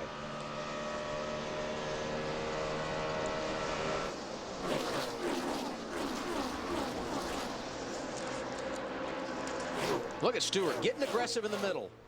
Yeah, well, he knows he's got good tires right here, and these guys are holding him up a little bit. Because, I mean, when they drop the green flag, those first 8 or 10 laps, right, 8 or 9 laps of the race, he made some time. And you see, just like Jeff Gordon's car, he can drive into the middle. Tony lets the thing slide up, takes the position away. Even though AJ will be able to close back in on him because of that momentum, Tony's got the position. But you kind of expect it from the 14 because he was such a good car to begin with. They had a little hiccup in the pits, but the 14 car is strong, so you kind of expect him to get back up there. It's just when he gets a little bit closer, when he gets about to 6, 7, it's going to get a little bit tougher for him. Yeah, it gets a lot tougher. It's the closer you get to the sharp end of the stick, the harder it gets to pass each other. And you saw right there, the 99 car, as Jeff drove up on him, stuck his hand out the window and gave Jeff the position getting into turn 3.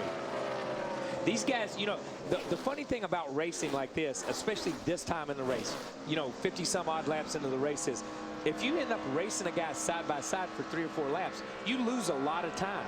And Jeff, and you look at these guys, they're smart enough to know, I don't want to lose time to the leader or those guys behind me catch up. Teammates racing for 3rd. That's Truex in the Napa 56. Right behind him in the Tums 00 would be David Rudiman. These 2 cars have been very strong since the beginning. Rudiman started 7th and has stayed inside the top 10, and they got to be happy with the way they're running tonight, Phil. They are, Adam. He actually worked his way up to the 4th position before the caution flag came out. He's reported to his crew chief, Rodney Childers, that the car is really, really tight now, way tighter than it was before, and they adjusted air out of the right front tire to try to free the car up a little bit. Way, way tighter right now for David Rudiman. But Rudiman is really, he was 4th on that first run. He's 4th right now.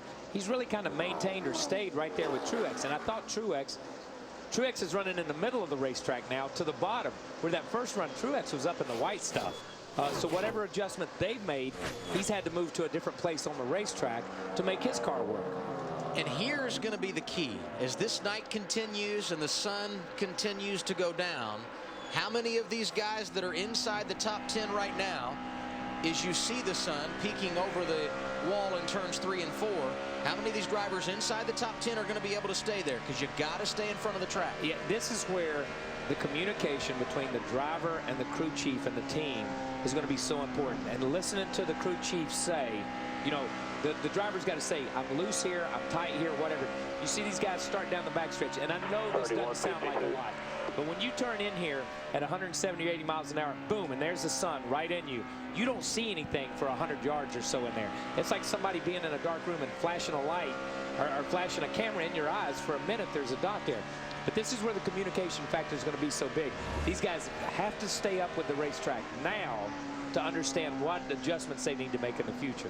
Fans want more TNT coverage? The Coca-Cola in-car camera on Race Buddy lets you ride shotgun with Coca-Cola racing family drivers. Check out the Coca-Cola in-car camera on NASCAR.com's Race Buddy now. And you know, going back to what Kyle was talking about, you need to make big swings right now because the track is changing, like you said. It's one of those deals where you can't, if your car feels pretty good and you want to make a change, you almost have to go a little bit too far. You have to go further because the track is going to change so much. And McMurray here is making up some ground on the 48. We mentioned on that restart how aggressive he was on the back bumper. He was a half a second back, and now you see him closing once again. Two different lines for these drivers in 3 and 4 there, too. Yeah, two different lines. And you know, you hear guys talk about it all the time. And the king and those guys, you said, you got to pass people where they ain't. You see the 48 move up in front of him right now because the 48's like, and his spotter's telling him, Jamie's running high. You might want to try that groove to see where he's at because he's closing on you. He's making some time. Where Jimmy has been predominantly from the middle of the racetrack to the bottom of the racetrack and made time on everybody he's raced against. Jamie's up there running just a touch lower, maybe a half a car lane lower than what the 56 car was running that first line, the first run. This is the most laps Jimmy Johnson's led in his career to start a race. Impressive. He's led all of them so far tonight.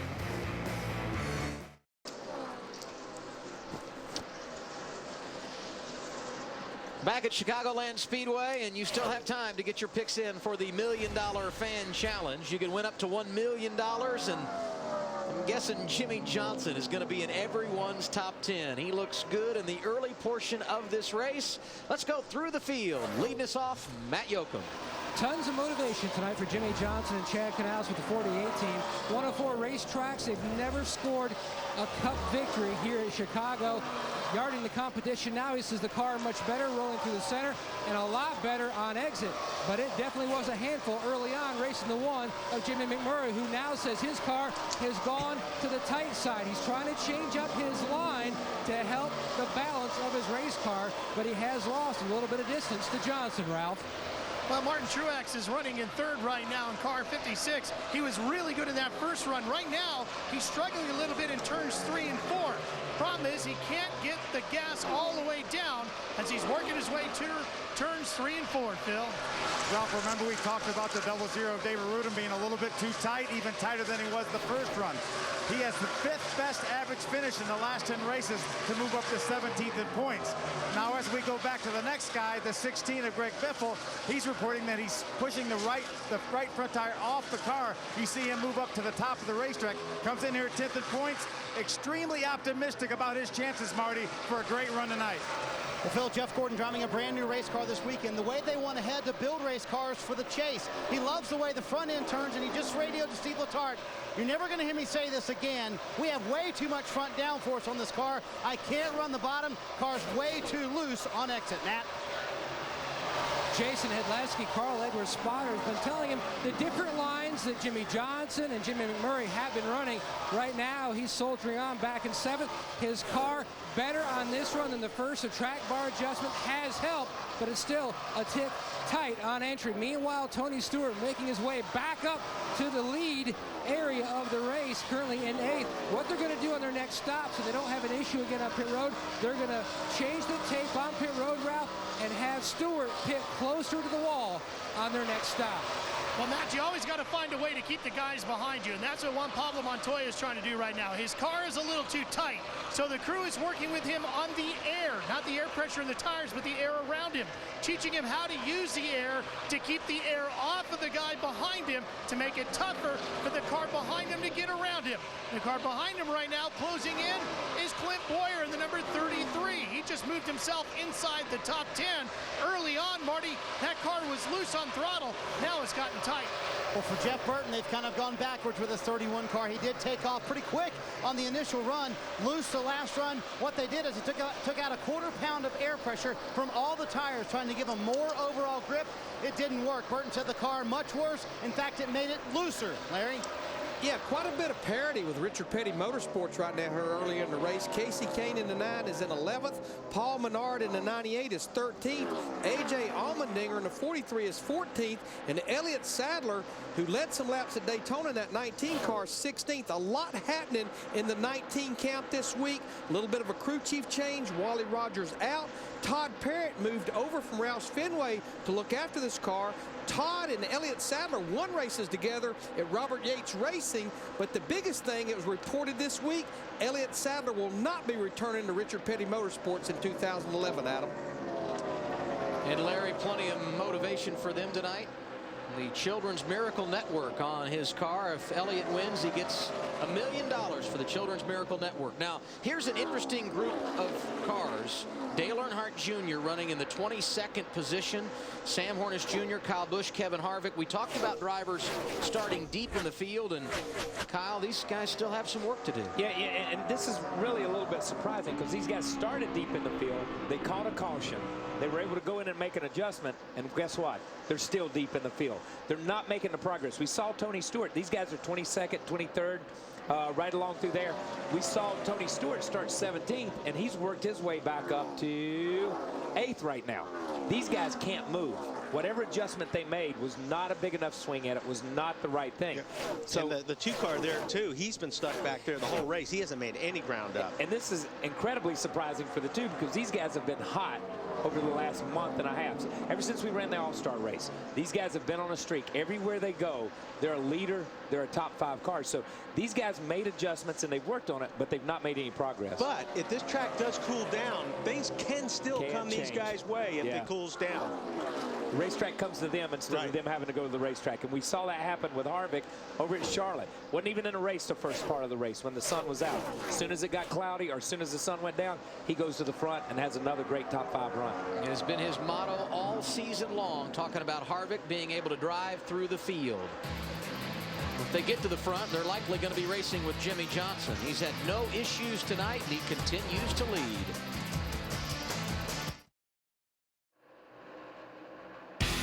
NASCAR Sprint Cup Racing from Chicago on TNT is brought to you by Progressive, making it easier to buy car insurance.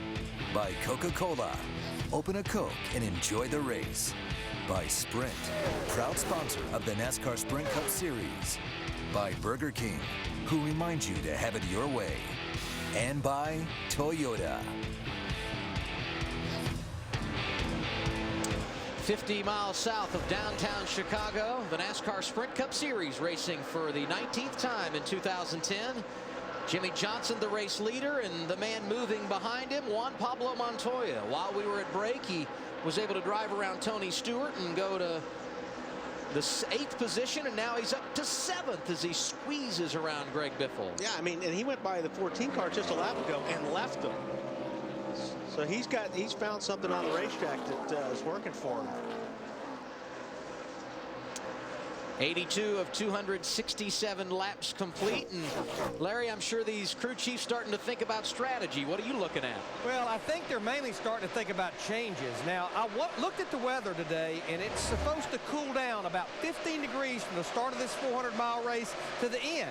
Now, this is the radiator opening where air flows through here to get to the radiator to cool the fins where the water flows through the radiator. Now, as the ambient temperature cools down, you don't need as much airflow through here. So what these guys may do is add tape to this. Now, one thing you can do is add tape just like this.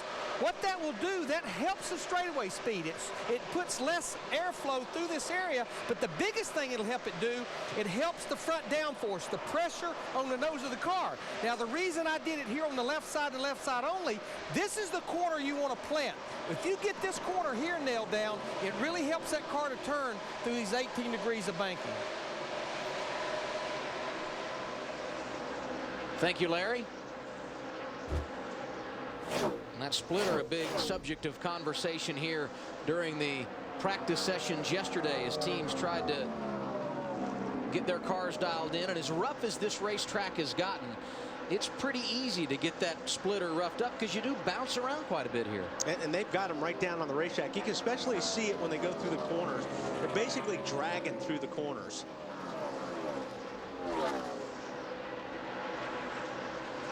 Dale Earnhardt Jr. jumped into the top 12 in points with that 4th place finish last week at Daytona. Not been great for him here tonight. He's 22nd, trying to get around Ryan Newman. And he's trying a lot of places on the racetrack. You see Newman, and you see the 88, and you see the 29 of Kevin Harvick. These guys have kind of been hung together with magnets or whatever ever since they dropped the green flag. And you saw the 39 there. When the 88 was on the high side, Newman's car looks pretty loose. He was down there in the middle of 1 and 2. And see it again? Yeah. That car is loose right there. So the 39 is going to be, he's going to be slipping back. He's wanting some grip there. But Junior, you look on the steering wheel, he's fairly comfortable. He's got the, he's not jacking with the wheel. If you remember how Carl Edwards was really going way to the right, to the left, he's tugging on it, but he's not working it. The car is working fairly good for Junior right there. And you hear him pick up the throttle, and it goes pretty good. Phil? Yeah, Dale Jr. was reporting that his car is really bad right now. He said it's hopping and popping all over the track. He said it's really, really loose up off the corner, is what he's told Lance McGrew. Well, it sure doesn't look it by the steering wheel. I mean, he hasn't turned that wheel to the right once. Yeah, by the steering wheel and by the throttle. You can hear the throttle there. He feathers back into it pretty good and seems to be in the gas pretty hard coming up, Paul. Jimmie Johnson's led every lap tonight, 86 complete. We'll see his drivers on pit road for green flag stops when we return.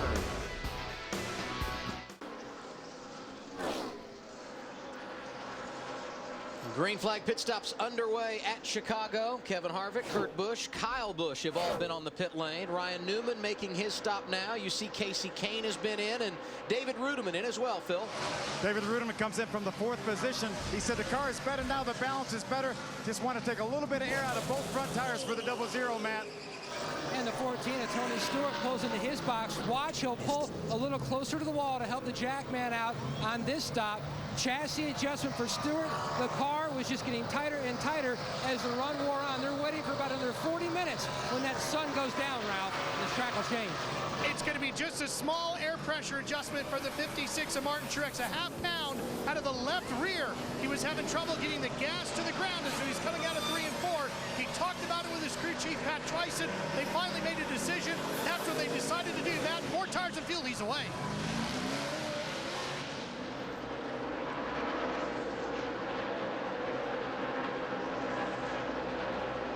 Denny Hamlin making his pit stop, and here's Jimmie Johnson. The last time around, he was going to come down pit lane, but he missed pit road. He will make his stop at lap 94. Gordon coming in as well. Let's go to Marty Snyder. Jeff Gordon said, I don't want a balance change. I just want a little bit more rear grip. They're going to go down on the track bar once again. 1 full round for Jeff Gordon trying to get that rear grip. Matt. One, and McMurray tried staying out to lead a lap. Both he and the 48 of Johnson on pit road. The 48 was edgy at the beginning of that run. Chassis adjustment already completed. Meanwhile, the 1 of McMurray, he said his car was just way too tight on that run.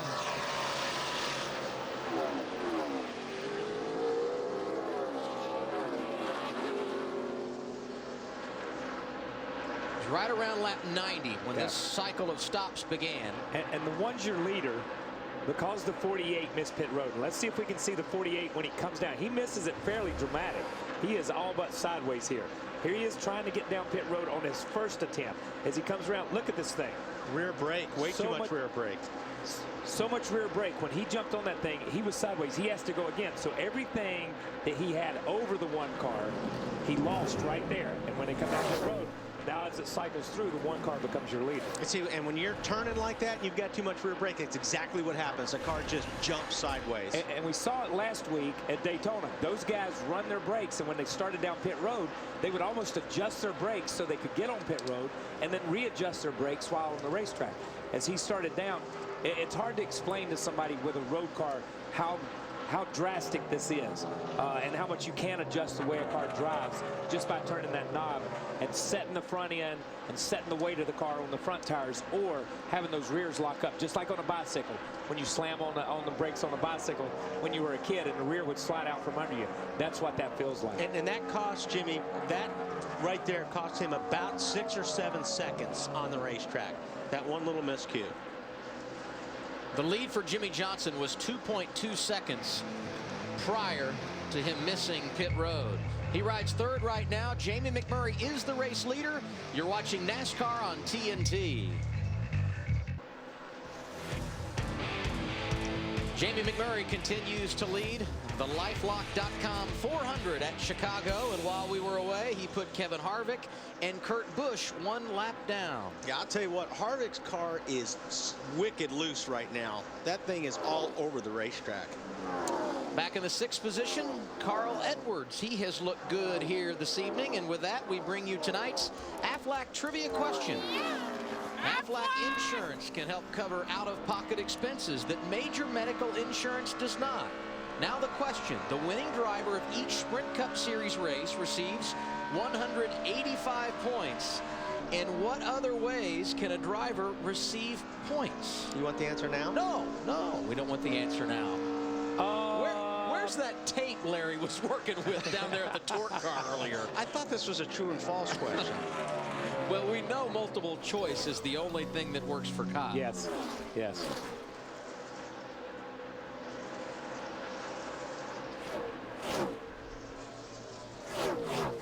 Talked about the fact that Jamie McMurray was able to go around both Kurt Busch and Kevin Harvick. You see these two on track running 27th and 28th. I'm telling you, man, that 29 car is as bad as it gets when you look at a race car on a mile-and-a-half racetrack being loose. Here's how you get extra points. If 185 for winning, you get extra points for driving your butt off like Kevin Harvick is doing right now, because he is up on the wheel left and right all over that steering wheel.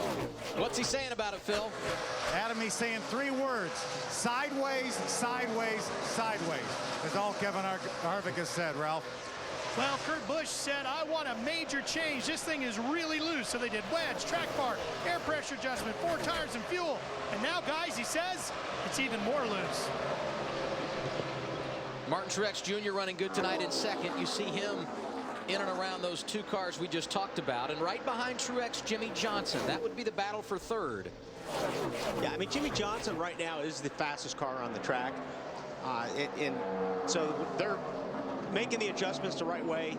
He lost a lot of ground, but right now to the leader, he's only 2.5 seconds back, and after that pit stop, he was over 4 seconds. So he's making up some ground on these guys. Hard to believe Johnson's riding 3rd after missing pit road on a cycle of green flag pit stops. A testimony to how good the car was prior to that. And here he goes to the inside of Truex for the runner-up position. And you know, it's funny, we've seen some mistakes from these guys that we don't normally see from the 48 team. You know, mistakes on pit lane and things like that. They're obviously the performance on the racetrack is still been great, but just a slight mistake like that.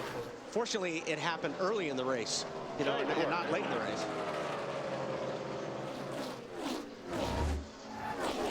Tomorrow afternoon, TBS, the Atlanta Braves and New York Mets doing battle in the National League East. You can see it at 1 p.m. Eastern Time.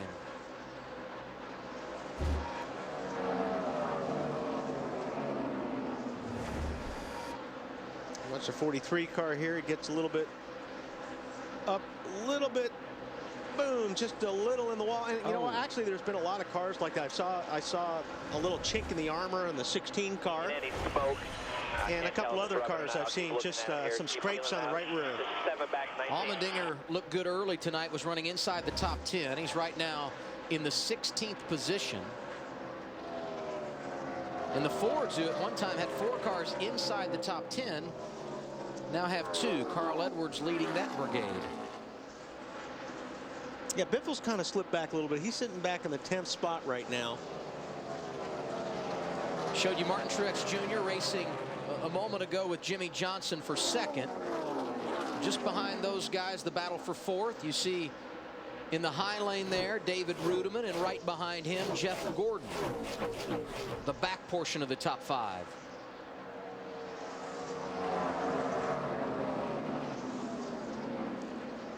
Yeah, watch 29. 29's not even racing for the lucky dog at this point.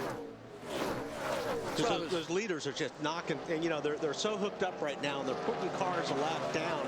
A new car's going a lap down almost every lap.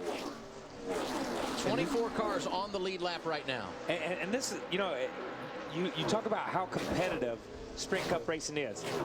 That's your last week's winner. That 29 car is your last week's winner and led down there and ran up front. And your points leader. Yeah, and your points leader and dominated. And here he is, a lap down, 100 laps into the race and struggling. And that's how competitive this is. You can be on top of the world one day, 1 week in this sport, and the next week they don't even talk about you. Very, very humbling business. Very humbling. It doesn't take long. Jamie McMurray started on the pole tonight. It took him until lap 93 before he took the lead, but he's out front now.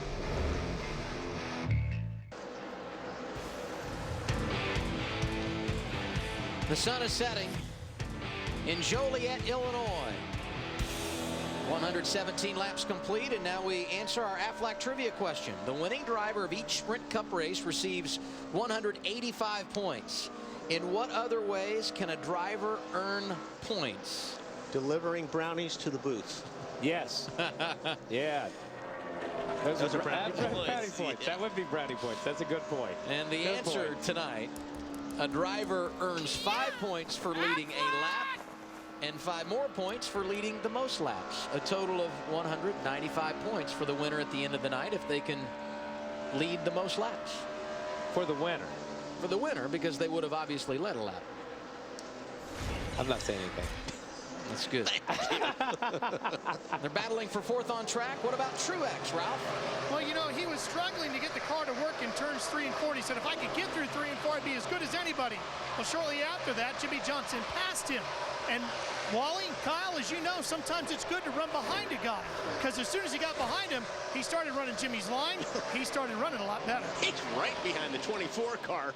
I mean, right there, I think Jeff will probably, I would lay over and let him go. I'm not sure what they did on the last pit stop for the 24 car, but he's been sliding backwards. I'm not sure they went in the right direction. Marty, is he happy with the changes? Or? Yeah, he's happy. He was trying to pass Truex there, actually, and they've been getting better, Wally. They went down on the track bar again. Now that's 3 rounds down today on the track bar for Jeff Gordon, so it's getting better. And the one thing Jeff has learned, as the sun has started setting, he said at nighttime, I think we're going to be a little bit better. So that's one thing we have to keep in mind as well, guys. This track will change as we go throughout this race drastically.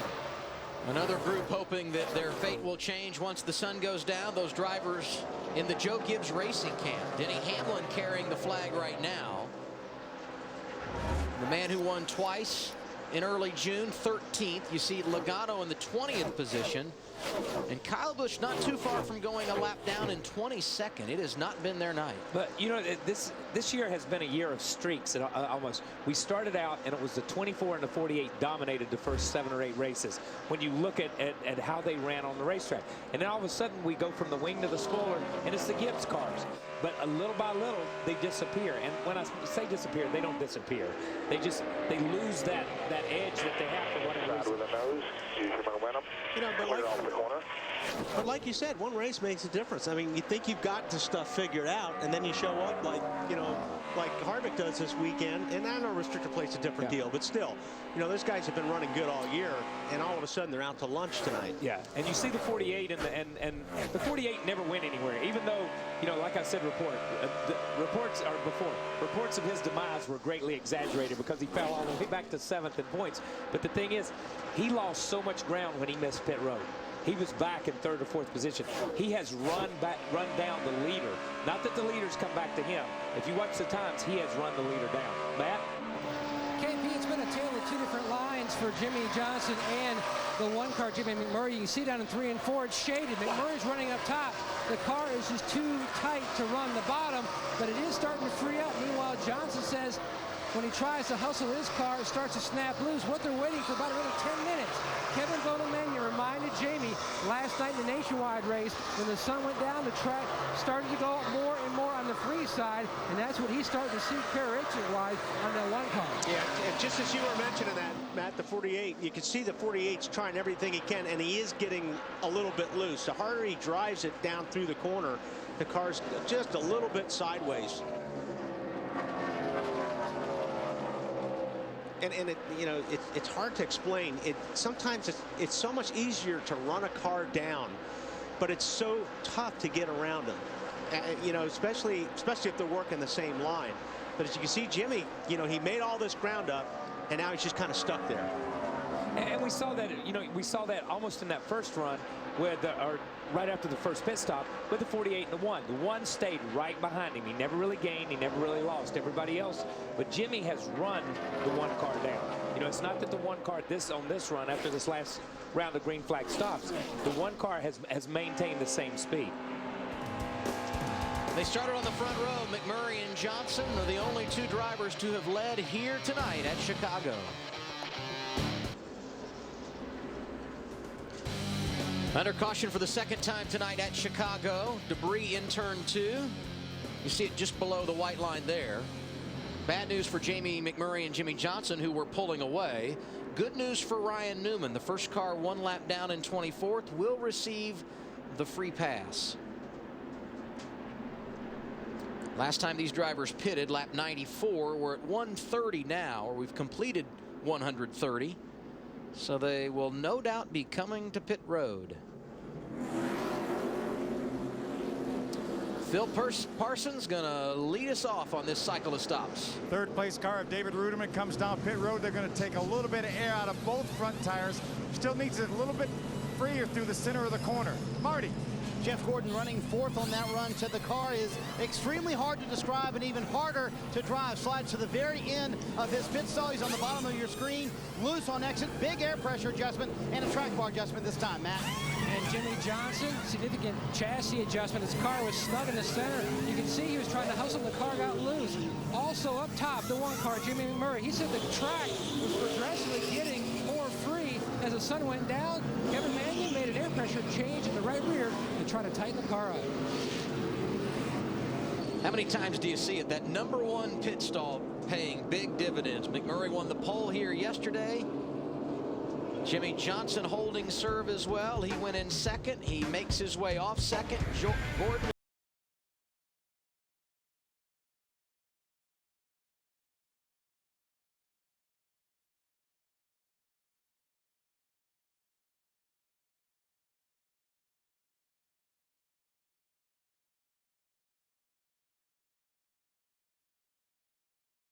Race Buddies back for enhanced race coverage of NASCAR on TNT Summer Series. Log on to NASCAR.com and click on to TNT Race Buddy. Choose from 4 live camera angles, get up-to-minute pit notes, and chat with other race fans, all for free. TNT Race Buddy on NASCAR.com.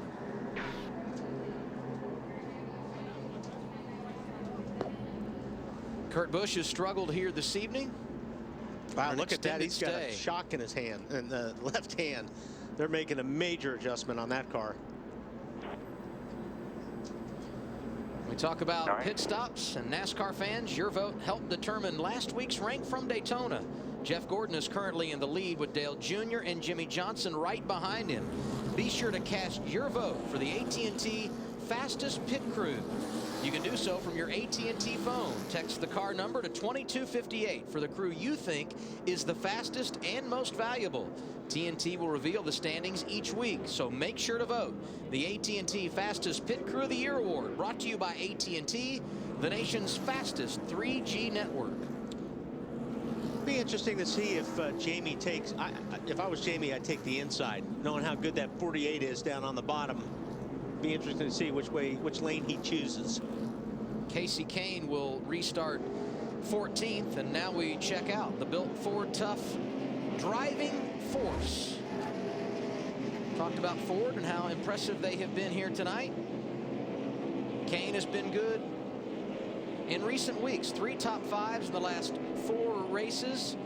have him up 7 spots in the standings. He's now 16th in Sprint Cup Series points.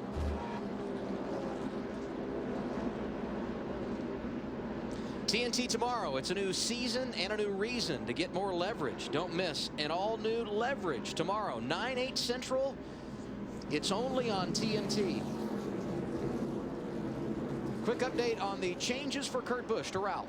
Adam, as we told you earlier, they've been trying everything with this car. It was so loose. They threw a bunch of stuff at it, made it even worse. So finally he said, just throw the kitchen sink at it. And that's what they've done. They changed 2 front shocks. We'll see if that works for Kurt now. He's 1 lap down. The last car in the 1 lap down category restarts 33rd. Up front, similar to how we started the race. McMurray won the battle off pit road, but this time choosing the inside lane as the pole sitter at the beginning of the night. He started on the outside. Jimmy Johnson took the lead away from him. Gordon, Truex, Rudeman, the top 5. 135 laps will be complete as we get set to turn him loose once again at Chicago. Man, really good restart for McMurray on that deal. That was the smart thing to do, was take that bottom lane away from the 48 car. And now he just wants to get away from him as much as he can. Whoa, look at Biffle in the middle of the pack there. Sideways as they stack up. Greg got real loose there in the center. Nice battle for second. Jeff Gordon, who restarted 3rd, able to get around Jimmy Johnson, and Truex working in the inside lane.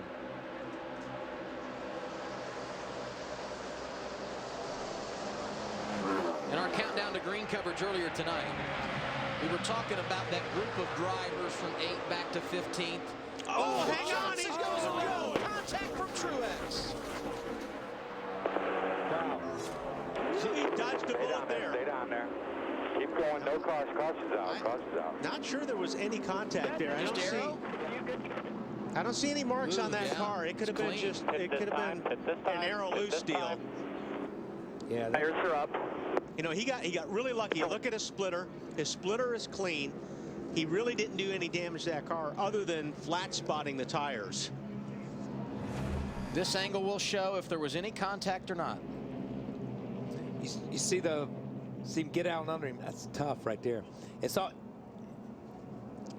Oh, you see the 00 get almost into the back of the 56. I think they probably got together a little bit. It's really hard to say. You couldn't see from that angle too well. You see the 56 powers up and drives right there, but it looks like the 48 just gets loose right there, man. I don't think he touched him. Yeah, I swear it looks like the 48 from that angle just absolutely, as he gets on the gas and turns, it just jumps out from under him. I mean, don't forget, you know, it's low tire pressures, and you know, you're taking a lot of air off that spoiler when you're down on the inside of the car. We talked about earlier.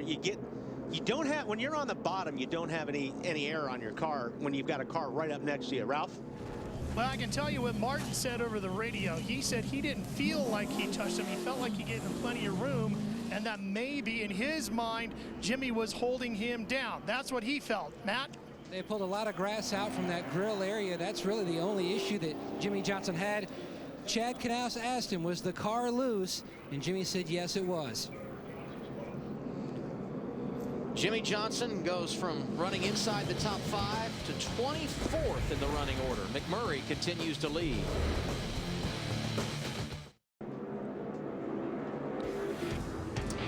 Just past halfway in Chicago. Time now to take a look at our Verizon race summary. 2 lead changes among 2 different drivers. Average speed just over 145 miles per hour under our 3rd caution. And we've been under caution for 12 laps tonight. Going back green, Jamie McMurray, the race leader. He once again takes the inside lane, and now another Hendrick driver to the outside. This time it's Jeff Gordon. Michael Waltrip racing right behind. Truex on the inside, the outside to Rudeman in row 2.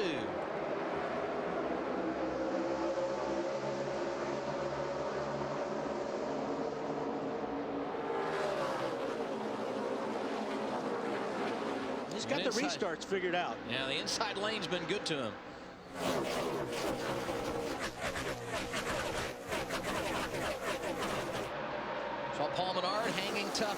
inside the top 10.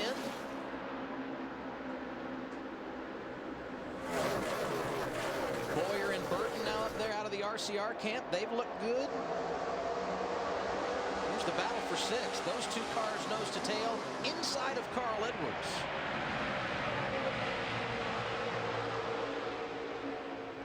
All of a sudden, these guys they got a little more step in them.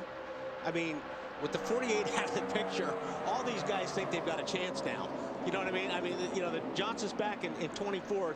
It's going to take a while for him to work through this traffic and get back up there. I think he will before the night's over. But trust me, when you see a guy like that that's been dominant have problems, all of a sudden everybody steps up a little bit more. It's kind of like, and I know this sounds strange, but it's kind of like Tiger being in a golf tournament. When he doesn't make the cut or when he had his problems, everybody else stepped up and they're like, okay, it's our time to shine. We can take this tournament. We can do that. It's the same way this thing is. Jimmy's dominated the sport for the last 4 years. So when a guy like that has trouble, everybody else says, okay, this is my shot. I got a chance at winning a race here. That's David Rudiman on the inside of Martin Truex Jr. for 3rd.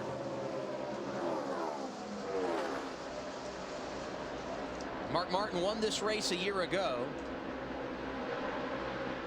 racing with Joey Logano. They're going at it for a position right around 20th. Sam Hornish Jr. hanging right there as well, although he is 1 lap down. Keep your eye on the 5 car right there.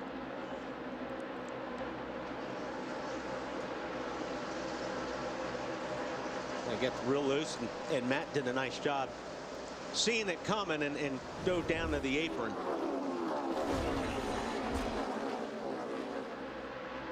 Mark Martin fell out of the chase a week ago, was 11th entering Daytona.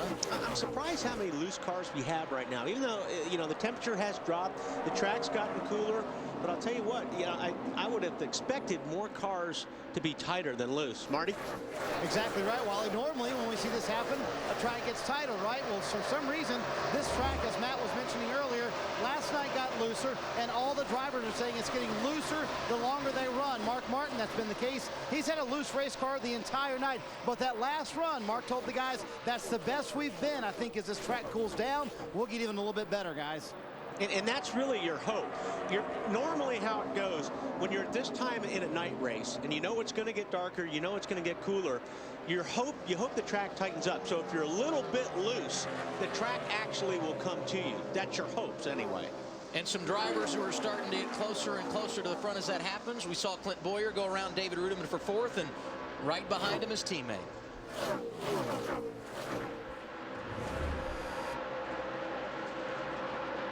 See Boyer here working on the 56. Boy, he got a really good jump there. And just pulled up on the back of the 56. And like I said, these cars are already on edge. When you have somebody pull up on your bumper and you're loose, it makes it just a little bit worse because it takes the air off your rear spoiler. And you saw the 56 right there with the 33. Think about the 56 and the 48 a minute ago, how close they were. It was almost the exact same thing. And you know, Jimmy never really said, he run over me, he got into me. I think they just got so close when the car took off, it just took off. Truex on a little bit of a slide since the green flag went back in the air. Saw Boyer go around, Burton did the same, and now Carl Edwards working on Truex, this for the 6th position.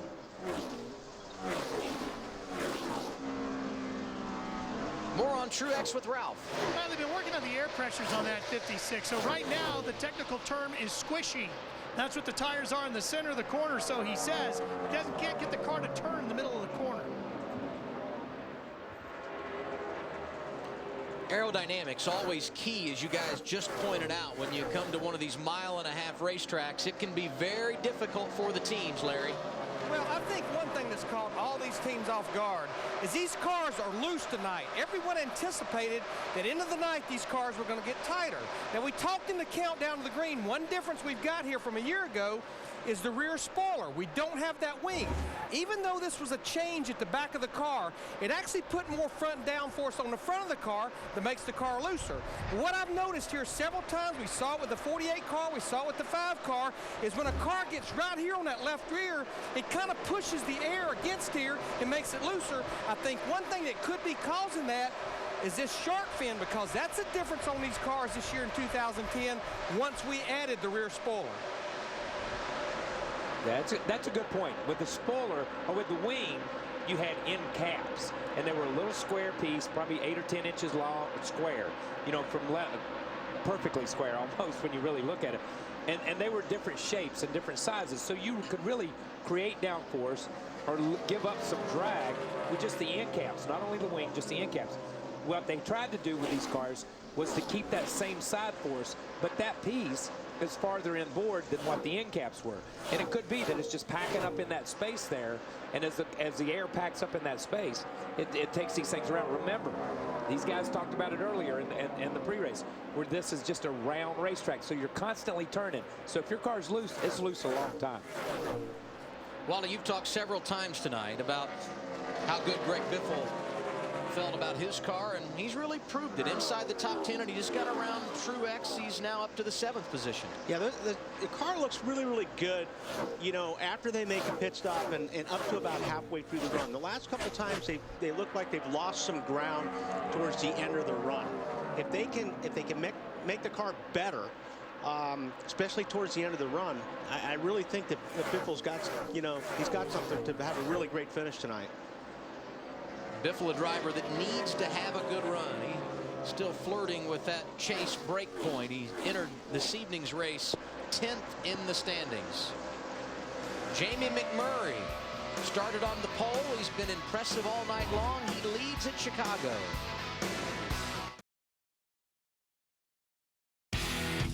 NASCAR Sprint Cup Racing from Chicago is brought to you by the Home Depot, proud sponsor of Joey Logano and the number 20 team.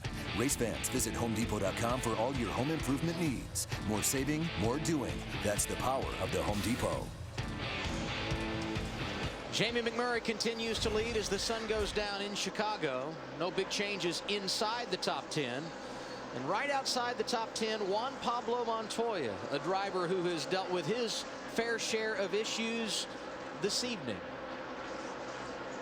Picking up a vibration in the right rear. I think we got a loose tire. Yeah, it's loose. Absolutely, 100%. Someone leaning like, it does that. His best run here was a year ago when he finished 10th. He's dropping like a rock right now, and he's running in 11th.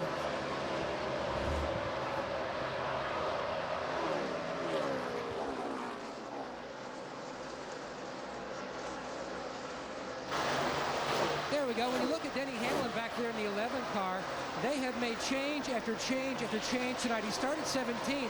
He has climbed up to 12. The car has been tight every run tonight. Continue to make changes, Ralph. They just cannot get that car to be free. Well, Casey Kane, Matt, has been struggling with a very loose race car all night long. They've made wholesale changes on that track bar, wedge, you name it, they've done it. It's starting to finally tighten up a little bit in the middle of the run. Still not good enough to get deeper into the field, Phil. Yeah, Ralph Dale Earnhardt Jr. now running in the 14th position, his highest position of the race. They lowered the track bar and made an air pressure adjustment that last pit stop. It seems to be working. Junior's a little bit happier with the car. David Reagan, if there's anybody on earth that can use a good run, it's David Reagan. He's having a great run today, running right now up in the 15th position. 4 tires on his last pit stop lap, number 131, with some air pressure adjustments, Matt. AJ Allmendinger has seen some excitement tonight. We showed you earlier when he bounced off the wall, left a big donut down the wall. His team has worked on that right side, especially the corner of that spoiler. It's now back to where it was earlier in the race, and that's just on the tight side, Phil. Yeah, Matt Kenseth came back in for the Jimmy Johnson spin, so he has about 6 laps of fuel more than the rest of the guys do. He came in for 4 tires, no adjustment, because they were so far at the back. Right now, is the car a little bit loose up off the corners, Matt. Mark Martin back there in 18th. He said his car just not what he wants right now, a little bit too loose. And he said, we need to get some momentum going. Told me when we were riding around the track earlier today, we've had just 1 top 10 on the NASCAR races. We can get there, just need to be consistent, Matt. One of 4 places Jimmy Johnson's never won. Would love to put a big check mark next to that on his racing resume. Trying to climb back up, though, through the field. Pitted twice after that spin on lap 138 and 139. The car, though, now on the tight side. He's dialed a little rear brake into it, Marty. Matt, I was talking to Brad Keselowski earlier this week, and he said, you know, we've had 2 DNFs in our last 3 races. I just want a top 20 finish this weekend so we can start building a little bit. Guess what? Right now, running 20th with a car that's been loose for most of the night. Battle for the lead, Adam. And it's Jeff Gordon to the inside of Jamie McMurray. Gordon slowly reeling him in, and he's able to grab the top spot at lap 165, our 3rd different leader of the night.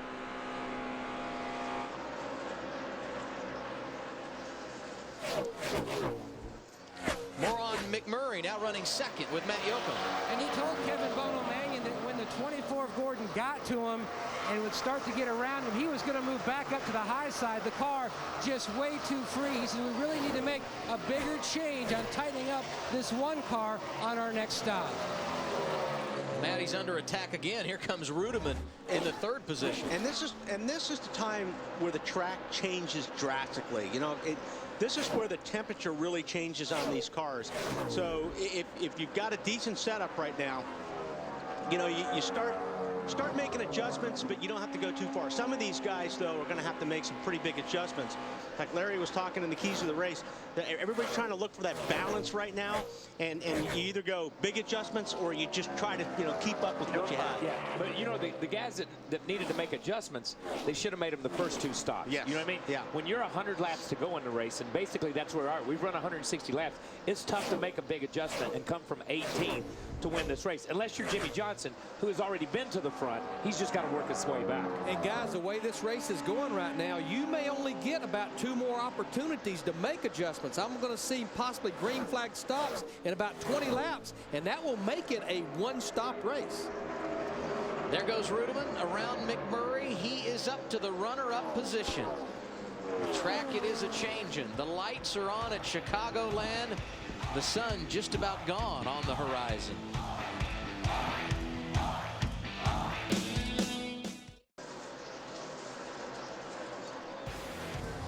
Jeff Gordon leading David Rudeman by 1.3 seconds at Chicago. 173 of 267 laps complete here this evening. And while Gordon is looking very good on track, it has been no picnic for his teammate.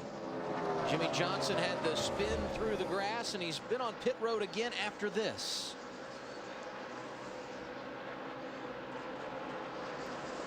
Yeah, that's what put him in the wall right there.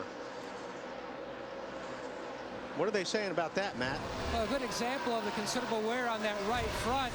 And Jimmy pitted back on lap 138 when he spun, but on the previous stop to that, when he pitted, he had the same wear issue on that right front. Remember, Jimmy's been fighting tight much of the night and just wearing out that right front. And he was 19th when he popped the wall and had to make the pit stop, Matt. He's now scored 2 laps down in the 33rd position. That can't be a wear issue. Yeah. He just put those tires on. I mean, that's a tire issue. Well, yeah, I don't understand that being a wear issue, because he's run half the distance or 2/3 of the distance at most that these other guys have had, and he's the only guy that's had an issue. And the way that tire looked, you know, Goodyear will obviously take a look at that tire and see if it's something in the car setup, or if maybe that's just a bad tire. You see, usually, like if you get a tire that blisters, you know, you'll see blisters here, here, here. This thing just came apart. That's really unusual to see a tire, you know, to do that. He could have even run over something. It just looks like it unwound. Yeah. When you look at like it, a retread. Like a retread. It's like the inside cap came off the inside of the tire. But these guys run a lot of static camber. They run a lot. They run really stiff in the front, as you see Tony's car bounce up the racetrack. So that it's really, really hard on the Goodyear tires. We've run 2 races here with the nationwide race and now with the Cup race, and really nobody's had any tire issues that I know of. Maybe some teams have had some, but I thought the Goodyear tire that they brought has been a phenomenal tire here. Saw Tony Stewart go around Martin Truex Jr. Smoke, who started inside the top 5 tonight, had a pit road miscue that put him outside the top 15. He's in position now, being scored in the 8th position. And Wally, like we mentioned earlier, he loves that low line. Yeah, it's a good place to be around this racetrack. If you can stay there, if you can stay there. Yeah, I mean, and it looks like Tony has. I mean, he really has tried to stay on the bottom of the racetrack so far all night. Oh, we got down here in front of us. Turn 4 up against the wall. Turn 4 up against the wall. Right behind him, Robbie Gordon couldn't get got slowed down. piled in here now. Stay low, stay low. On down the apron, on the apron, on the apron. Hey, that's tough right there. You know, Robbie just, when you see something in front of you, you saw Robbie. You just eye lock on it, and then you're on the brakes, and you saw the smoke coming off the front tires. And when the smoke coming off the front tires, the car's never going to turn. It's never going to turn. Yeah. People that drive on ice and on snow, they know that. You got to let the front tires roll, and they've got to be able to turn. Robbie had them locked up, and there was nothing he could do, and the 21 car was just sitting there. Yeah, Robbie was hoping the car would slow down, I think, a lot more than it did, too, when he had the brakes locked up. And I think Robbie's hoping, as we see the 21 go in the corner, he goes in, you see it kind of wiggle, he gets up, it gets away from him. I mean, it almost looked like he had a flat the way it just wiggled. And he was loose way early into the car. He got loose getting in. See, Robbie's locked up. I think Robbie was hoping the 21 would go down the racetrack. Yeah. And the 21 was slow enough that he just stopped. Look, you can't go. You see, actually, the car was going up a second ago. Yeah. Boy, he clobbered him. Yeah, he did. That's a hard hit right there.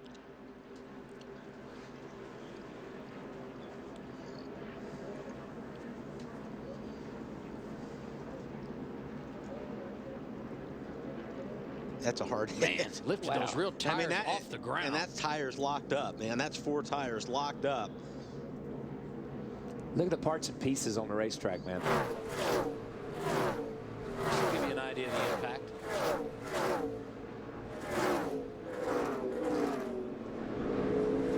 Wow, that's tough. And you saw the right side of Bill's car. Bill had already been in the wall a little bit, so Bill might have had a tire going down. Got about 3 on the 21. Watch about Bill. 30 back to the He leader. got loose right way there. Way early, man. Yeah. Way early. That thing wiggles as soon as he makes a left turn. Here's a caution for us, bud. As soon as he makes that turn, that thing wiggles in the corner, and he chases it up. The racetrack runs out of room, and then he's just sitting there. And I really believe most times, as a driver, most of the time on a banked racetrack, you assume that car is going to go to the bottom of the racetrack. Well, you always hear the saying that you aim for the crash because it won't be there by the time you get there. And I think Bill had already slowed down enough and bounced off the wall that he was just slow enough that he could stop. These things are banked, what, 18 degrees or something in that range, and that the 21 car just stopped there. And Robbie aimed towards the wreck, but the wreck was still there when he got there. Both drivers, as you saw, able to walk from their cars and get in the ambulance. And Kevin Harvick on pit road, big adjustments coming here. Well, I think that it looks like they're going the carburetor. I think they were having some issues with the fuel pump, or there was some kind of issue with the fuel. They may be changing a carburetor. I can't see what they're doing. But okay, we're getting a it's a fuel pump issue. Yep. Yeah. Larry? Yeah, I want to go back to the 48 car situation. The one thing that caught my ear was Matt Yoakum said earlier in the race that they had some wear problems on the inside the right front. Now, one thing that teams will do at any racetrack to help a car to turn has to do with the front end settings. It's called camber. And what you do to really help the car turn, you'll take and you'll lean this right front tire in at the top. That's called negative camber. The way you do that is with shims here at the A-arm. Well, what really magnifies camber and will cause a wear issue is the car travels, that even kicks more negative camber in it. Sometimes it helps the car turn, but you certainly can wear the inside of that right front tire out. You know, Larry, how many laps did he have on that tire? It was about a half of a run, because remember that problem he had was right after a restart, and he came right onto pit road and got 4 fresh tires. So it was about a half of a run, not that far behind the other guys. Because I know Matt, you know, I heard when Matt said it was they had a wear problem. That just kind of surprised me that they didn't have that many laps on that tire, you know, for it to be that problem. But maybe they do.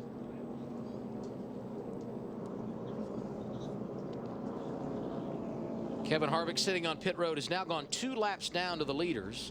And when the caution came out, it was Sam Hornish Jr., the first car 1 lap down, so he will receive the free pass. Sam in the 25th position. And there's 6 cars 1 lap down. We talk about Jimmy Johnson being 2 laps down. You talk about Kevin Harvick. They're not in line for the lucky dog. They got to race their rear end off, make one of those laps up on their own to get in line for the lucky dog. That's a tough thing to do against a field like this. Yeah. What's even more miserable for Kevin Harvick tonight, that his 2 teammates, Clint Boyer and Jeff Burton, being scored inside the top 5. Under caution for the 4th time here this evening. The cleanup continues for the accident when Bill Elliott got turned around and was knocked out of shape by Robbie Gordon. Now we send it down to Lindsey Zarniak. Hey, Adam.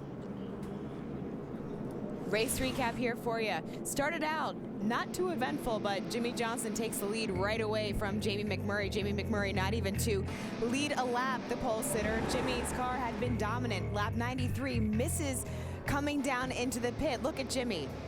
Missed opportunity there. Jimmy Johnson had problems later on also. Lap 137. This, though, an incredible save. Jimmy Johnson almost loses control, careens around the grass. Look at how he handles himself and is able to save it. He could have gone a lap down there, is completely able to conserve it. Lap 174. More issues on the track. Jimmy Johnson brushing the wall. He has had struggles, it seems, all day long. Here, a problem with the jack. Lap 179 we go. 21 car of Bill Elliott backwards. Bill Elliott struggling. Watch this. The number 7 of Robbie Gordon slams right on into him.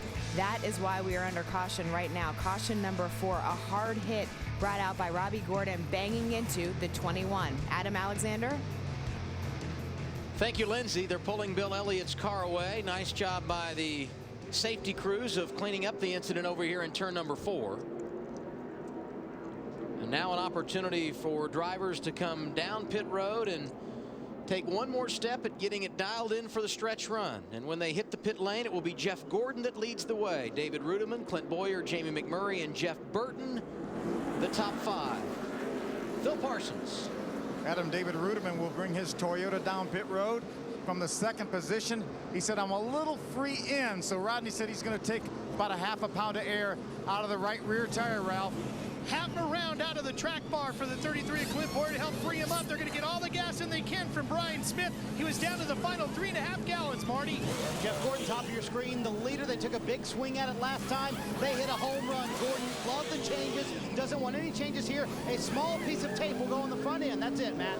The right side of your screen, the first pit stall, the McDonald's car, Jimmy McMurray, down 1 round on the track bar to try to tighten up this Chevrolet. The car was just way too free. He dropped back to 4th before it stops.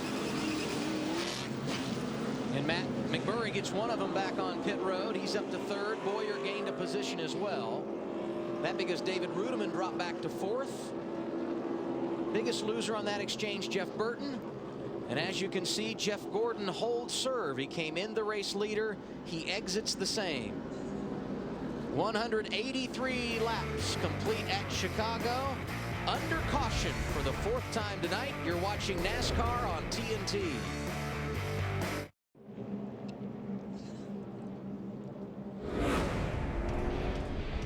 NASCAR on TNT, proud to bring you live coverage of the Sprint Cup Series at Chicago. Tonight, it's the LifeLock.com 400. The race leader is Jeff Gordon. Clint Boyer, Jamie McMurray, David Rudiman, Carl Edwards, and Greg Biffle, the top 5. Let's take an inside look at what's happening now in the NASCAR Sprint Cup Series, brought to you by Sprint and Evo 4G, America's first 4G phone. Kevin Harvick, the point leader, despite some issues here tonight. Tony Stewart with the fastest lap time. For more NASCAR stats and live in-car audio, check out NASCAR Sprint Cup Mobile and the new Evo, only from Sprint, at sprint.com/speed. That looks like a pretty cool phone. I wouldn't know how to work it, but I'd like to have it. I couldn't tweet on it. You're not allowed to tweet. I'm not allowed to. I'm off. But I can. You can tweet. Interesting. I can't. That's you. Hand it over, big boy. I'm not handing it to you. Talked about the issues with Kevin Harvick. What can you add, Larry? Well, they were having some fuel pressure issues, and they talked about maybe looking at the fuel pump. Now, what you have to remember with the new Chevrolet R07 engine, these guys don't have that mechanical fuel pump on the right front. You have the cable-driven fuel pump. Now, this goes into the back of the bell housing, and it's driven off the back of the camshaft. It's kind of a safety issue. Now, the fuel pump is actually located in the trunk. Now, I'm going to use my Toyota Cutaway engine and drivetrain to simulate. This is what that fuel pump looks like. It's a Waterman cable-driven fuel pump. What they did, they raised the hood, they made sure this cable was still working in the back of the bell housing. Phil Parsons told me that was good. Then they went to the trunk to make sure that everything looked good with the fuel pump. They actually did not find a thing. Now, this has been done for a safety standpoint, but it has had some flaws along the way. So that the problem Kevin Harvick was facing, a different issue for his teammate on pit road a moment ago. Marty? Yeah, Adam, for Jeff Burton, he lost 3 spots on that exchange of pit stops going back to the 8th position. They had problems on the right rear. When they pulled it off, it didn't quite come off. They had to hit it one more time with the gun. Then they got the right rear off. Took a little bit extra, but those little bits cost the team a lot of time on pit road. Jeff Burton gave the team a pep talk afterwards, said, hey guys, we got plenty of time to get back in this game. We still have a car that can win the race. Adam. Marty, TNT Monday, the summer's most thrilling news series. Meet television's next great team. Don't miss Rosali and Isles series premiere Monday 10/9 Central only on TNT. That cable thing, you know, anytime you introduce something new into it, and especially a cable run thing like that, they can have issues with it. Understand that's all for safety. That's all to keep the fires away. You know, we talked to NASCAR this morning about some of the fires and some of the issues and some of the things that they've addressed and their safety issues. This was strictly a safety thing to create that, to keep the fuel from pumping and as the car crashes. Rob? Let's go down to Phil Parsons. Yeah, guys, I'm standing down with Robbie Gordon. First of all, are you okay? Yeah, I'm okay. That's a huge bummer for both of us. I mean, neither one of our teams are in positions to kill cars like that. I think he popped a tire. I started to go down around the middle groove trying to get down underneath him, and he slid down last second and ran right dead in the side of him, so that sucks. It looked like when the brakes were locked up, then the thing wouldn't do anything. Yeah, I just wouldn't turn, wouldn't do anything, so I tried to get back off him, but just wouldn't turn. All right, sorry to see you out, bud. Yeah, it's a bummer. Jimmy Johnson, one of the drivers that took the wave around under this caution. He was 2 laps now. Now he's 1 lap down, being scored in 31st. Jeff Gordon, the race leader, choosing the inside lane. Clint Boyard is outside. Pole sitter Jamie McMurray, who's led many laps here tonight, restarts 3rd. David Rudeman, Carl Edwards, the top 5. Yeah, you see Stewart sitting in the 7th spot. He's worked his way back into the mix of this deal.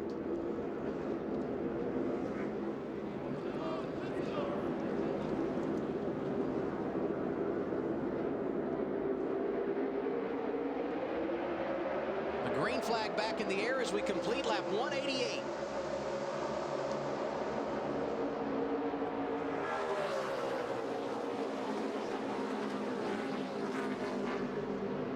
Ooh, it's that one car dance there on the inside. Warrior on the outside, right on his door.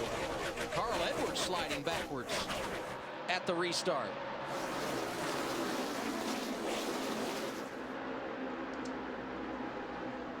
Jamie McMurray getting aggressive as the green flag goes back in the air, as is David Rudeman. Now something happened to Piffle. Something's wrong with Piffle. He just pulled out of line and he's losing spots left and right. He lost about 4 or 5 spots there. Yeah, he was inside the top 5 and now trying to hang on to a position inside the top 10. 10-4, 98 still inside. He may have lost the ignition box or something. Yeah, because you're right. He went to the high side right. 1 back to the 11 on the bottom. Scout report, he may be losing the engine. Yeah, you see these guys just driving by. Just as Wally said, they're working on they're working on the ignition. You heard him say switch the battery too. What's up, Phil? Guys, Greg came over the radio and said, guys, I think it's blowing up. So that's that may be the issue for them, is that FR9 may be going away. And you know, we've seen a couple of those. You know, we saw obviously the 9 car up at New Hampshire. I'm pretty sure that was the FR9, the new engine there. But you know, you go through that cycle. It's like being a pilot. You go through that cycle of, okay, everything that could be wrong, let me go check it. Let's check batteries, let's check ignition, let's check this. Obviously, whatever it is, it's not running down the straightaway, but it seems to run down. Doesn't seem to run down the straightaway, but he can maintain in the store and in the corners. Yeah, his RPMs are way, way off compared to the other cars. So he's lost a lot of RPMs in that engine. But you see him able to maintain through the corners. because he can almost run wide open. Both ignition boxes. It dropped a valve or something. Yeah. Problems on track for Greg Biffle, and even bigger issues for the point leader Kevin Harvick, who has now taken his car to the garage. Up front, David Rudiman continues to run good here this evening, driving to the inside of Jamie McMurray and taking third away.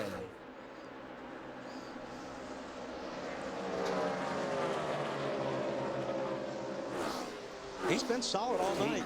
He really has. I mean, he's been right up in the mix of it.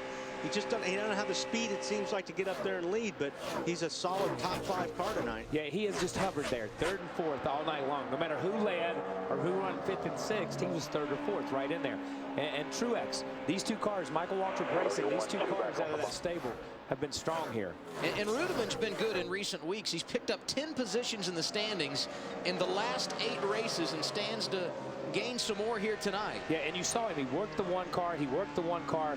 Couldn't get around him, but then you see him get around him, and instantly he takes off, and he's 5 or 6 car leads within a lap or so.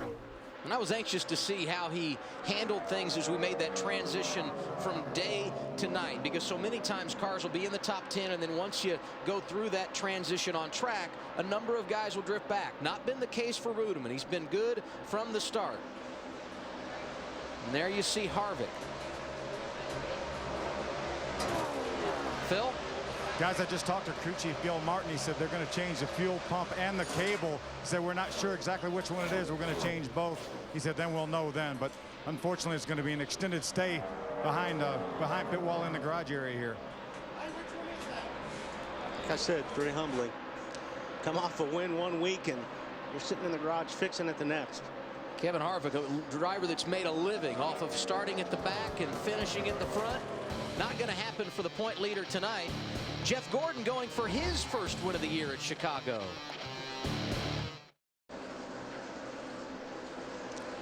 David Rudiman not messing around tonight in Chicago. He drove around Clint Boyer for second, and he's beaten on Jeff Gordon's door for the lead.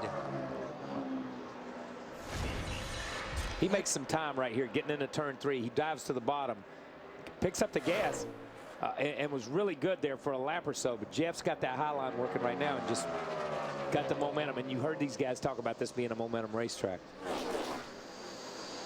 He has come from a ways back to run the leaders down. David Rudiman's only victory coming last year at Charlotte. Very impressive there. Another 1.5 mile track. Jeff Gordon, one of the best all time at these kinds of facilities, but neither has won in 2010. Rudiman's car works really good to the center.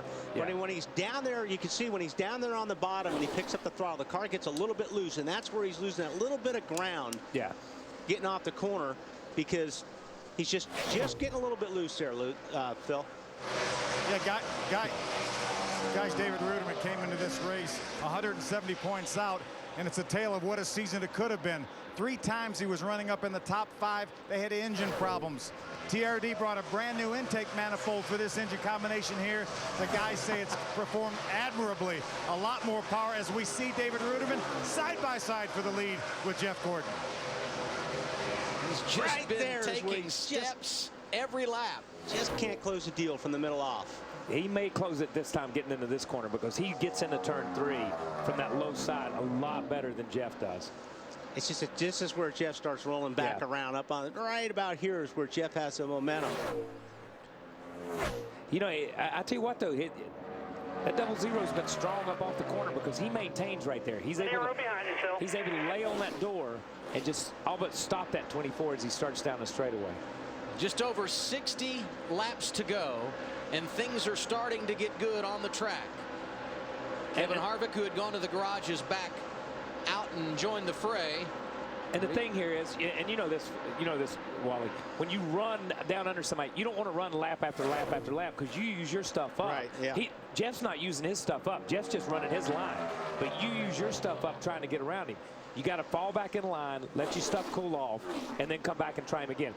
And you see right here, when he goes up to that high line and can run the same line that Jeff's running, he made decent time up off those corners the last couple of times. He's just got to let his stuff cool back down and then come back and try him again. That's what's so strange about these cars, as we talk about it all the time. Running somebody down and passing somebody are two totally different things. You know, it gets really excited at the end of the race, but you got to make that pass. What's Gordon saying about it, Marty? A little bit loose on entry, guys, and you guys can see, and you've talked about how good he is from the middle of the corner off. That's where Jeff has really bragged on his race car all night long. But Jeff is going to fight for this because he made the comment when he got out front last time, it is way different out here with clean air. So that's really what Gordon's fighting here for. Not so much to lead, what's more that clean air. And you know what, Ruderman, if he wanted to capitalize on that loose end, Marty, if Ruderman sees that, he should get right on the 24's tail as they go into the corner. That's going to make the car worse for the 24.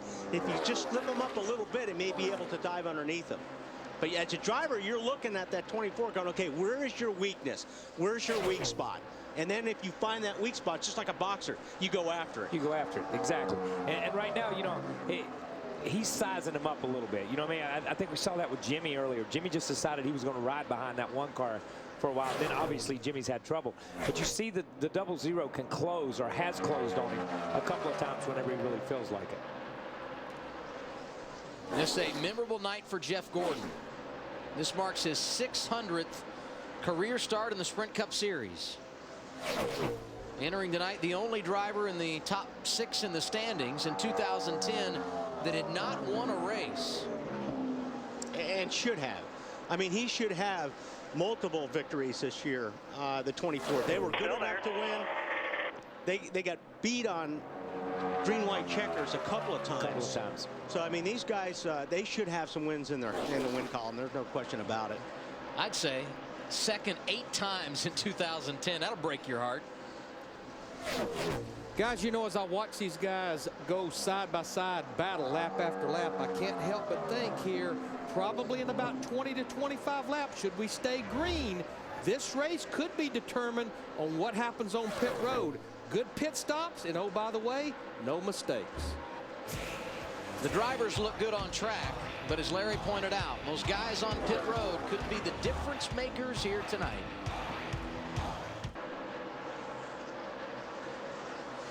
While we were away, David Ruderman able to grab the race lead at Chicago. Made it look pretty easy.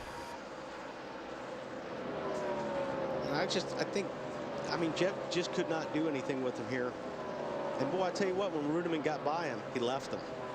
Yeah, once Ruderman had the whole racetrack, you saw right here, Jeff had finally he had worn him out. He just conceded the fact. He clears him right here, and Jeff gives him room as he slides up. And once David got by him, he did. I mean, he put 4 or 5 car lengths on him in that first lap. Already an advantage of more than a second for David Ruderman. Getting ready to go around Greg Biffle, the driver who's been good throughout the night. Talked about an engine issue on this restart. He now goes a lap down. Biffle in 25th right now.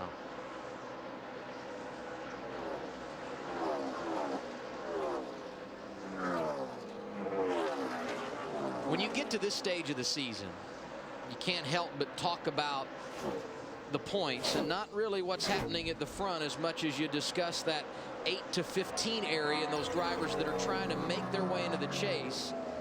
A lot of drivers have been written off. A couple of times we thought Casey Kane was done. He's been very good in recent weeks, and now you kind of have to bring David Ruderman back into the conversation. But you know, a lot of these guys, I don't even think they're even thinking about it. I think Ruderman's thinking about just winning races right now. There's a lot of teams that are like, listen, even if we get into the chase, we're not good enough to win the championship. So they're focusing in on winning races, and I think that's what you should be doing. And that's what you should. I think Jeff Gordon, I heard somebody say Jeff made the quote, I'd rather have 5 race wins at this point in time and be farther back in points than where I am. And that tells you how important race wins are to these guys. Making the chase and being in the points and having an opportunity to race for that championship, that's huge. Don't get me wrong. But, I mean, sitting there with 5 or 6 wins, 18 races, 19 races into the season, that's big, man. Well, you look at it. Would you rather be in the chase and just be 11th or 12th place car in the chase, or have a couple of victories? I would rather have the victories and not have a shot at the championship. You know what I mean? Exactly. It's like we said earlier. There are guys that are going to make the chase that just make the chase. Yeah. They don't have a shot at the championship. They're not chasers. And then there's guys, man, that's 3 wide. It's pretty stout right there. But when you look at it, there's guys, there's the 48 car, there's the 24 car, there's the 18 car on a regular basis, the 11. There's 6 or 7 cars up there. I thought the 2 car has shown strength in recent weeks. They're going to shoot for the championship. Those 5 or 6, and you might throw in 1 or 2 more, but there's going to be those other guys that are just going to be fighting for 7th, 8th, 9th, 10th, and 11th. And don't get me wrong, man, I would like that on my resume. If I'm a Cup driver, I want to have that 7th place points finish or that 10th place. But I also want to have that 5 or 6 win season, and I think that's what Jeff was saying. This will be the battle for second. Jeff Gordon has it now, and closing behind is Clint Boyer. Boyer, with his run tonight, has jumped into the top 12. David Rudiman continues to lead at Chicago.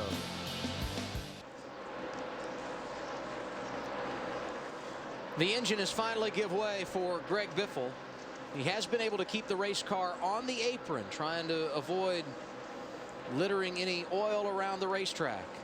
Let's take an inside look at what's happening now in the NASCAR Sprint Cup Series, brought to you by Sprint and Evo 4G, America's first 4G phone. Kevin Harvick, the point leader, entering. He is still in the point lead despite problems tonight. Fastest lap time tonight, Jeff Gordon. For more NASCAR stats and live in-car audio, check out NASCAR Sprint Cup Mobile and the new Evo, only from Sprint, at sprint.com/speed. Greg Biffle has gotten off the racetrack and taken his car to the garage. And while we were away, Dale Earnhardt Jr. made a green flag pit stop. He's 30th, 2 laps down, and here comes Jimmy Johnson. This would be a scheduled stop for the 48. It will happen at lap 229. To Matt Yoakum. Slightly different cycle. Jimmy Johnson, Chad Canals had him about a lap or 2 from running out of fuel. He was hoping they were going to throw a caution with the 16 of Biffle blowing up. That would help their situation. Caution didn't come. They finally brought the car down. It has just been tight all night long. Another chassis adjustment for Johnson.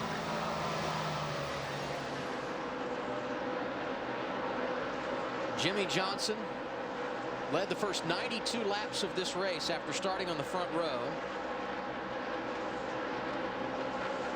Had a miscue getting on pit road during a cycle of green flag pit stops. Had a tire problem, popped the wall.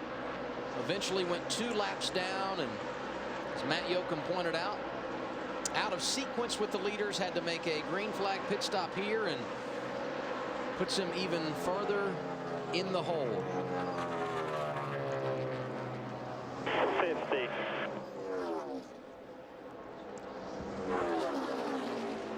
Saw David Rudiman leading the race. 2nd and 3rd, Jeff Gordon and Clint Boyer right here. And how about Carl Edwards? Entered this night 12th in the standings. Needed something good to happen to help his position in points and also to gain some momentum, and they have answered the bell. And this may be the best run Carl's had all year long. I mean, these guys have struggled off and on, but this may be the best run as you see the leaders peeling off and starting down pit road right here. First, let's go to Phil. David Rudiman brings his leading car in the pits, the Tom's Toyota. This probably will be the last pit stop. No changes in 4 tires, Marty. Jeff Gordon pitting at the same time from the 2nd position. He said, really what I want is a little bit more security at the beginning of the run. They'll put another piece of tape on the grill and make an air pressure and a wedge adjustment, trying to get the car a little bit loosened up off the corner, Matt. And our pole sitter, Jimmy McMurray, trying to do something he's never done, and that's win from the pole. But Kevin Mannion going to have to make a significant adjustment. The car just way too free. Meanwhile, the 14 of Tony Stewart, back to school paint scheme, trying to get back to victory lane. Adjustments across the back, both track bar and wedge. The car just gets tighter as the run goes on, Ralph. 53 car Clint Boyer stayed out, led a lap, got those 5 bonus points. Now they're going to go up a half a round on the track bar. This should be the adjustment that he's hoping for to maybe go after that win that he felt like he should have had just a week ago at Daytona. Casey Kane coming in. That car has had some major adjustments to him this week.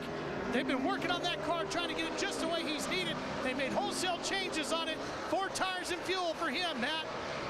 Carl Edwards making his way down to his pit stall for Bob Osborne to fix his race car. It's now on the tight side, but there was a window where he said the car was almost perfect, and then it slowly started to go tight. A slight chassis adjustment expected for the 99 of Edwards. Ralph? Martin Truex is in. They're going to take 4 tires of fuel, make a track bar adjustment on this car. That's going to be it for him, and he's ready to get underway. Mark Martin flirting with the top 10 on that run, Ralph. Car just a little bit too loose for Mark. They're going to go down a half round on the track bar, trying to tighten it up just a little bit. Also an air pressure adjustment for this 5 car. They need just a little bit, Mark said, and maybe they can get to the top 5, top 10. Scheduled green flag pit stops. Elliott Sadler, one of the last of those to come down pit road and get his service. See top of your screen, 32 laps to go. Everyone is in their window to be able to go the distance from here. Montoya has not pitted yet, so he is the race leader. When it cycles through, Rudeman will be at the lead of the pack, Phil. And he's reporting that he has a pretty significant vibration. Rodney Childers, crew chief, jumped up. All the tire guys gave him a thumbs up, saying that we had all the tires and all the wheels tight. So right now, David Rudeman is fighting a vibration. And now the service for Montoya, who comes in with 32 to go, Ralph. Well, and Adam, they had glued a spacer on that left rear. Remember, it was just about falling off the car. So they're only going to be able to change right side tires. That left rear is literally glued on the 42.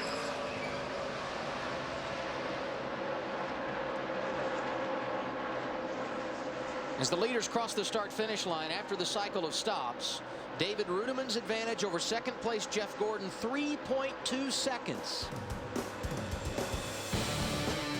Top 4 drivers in tonight's race looking for their first win of 2010. It's going to get good down the stretch. Secret.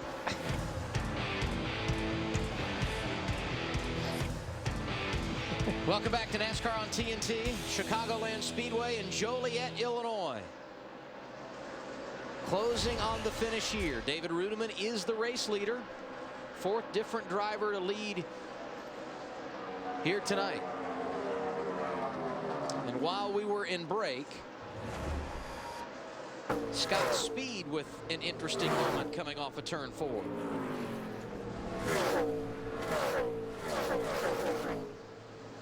Just missed the commitment cone. But because of where he was in relation to the track, no caution. He was able to get into his pit stall, and we stay green. Speed was running 19th when he got turned around. Elliott Sadler racing hard to stay on the lead lap. He's in 22nd right now.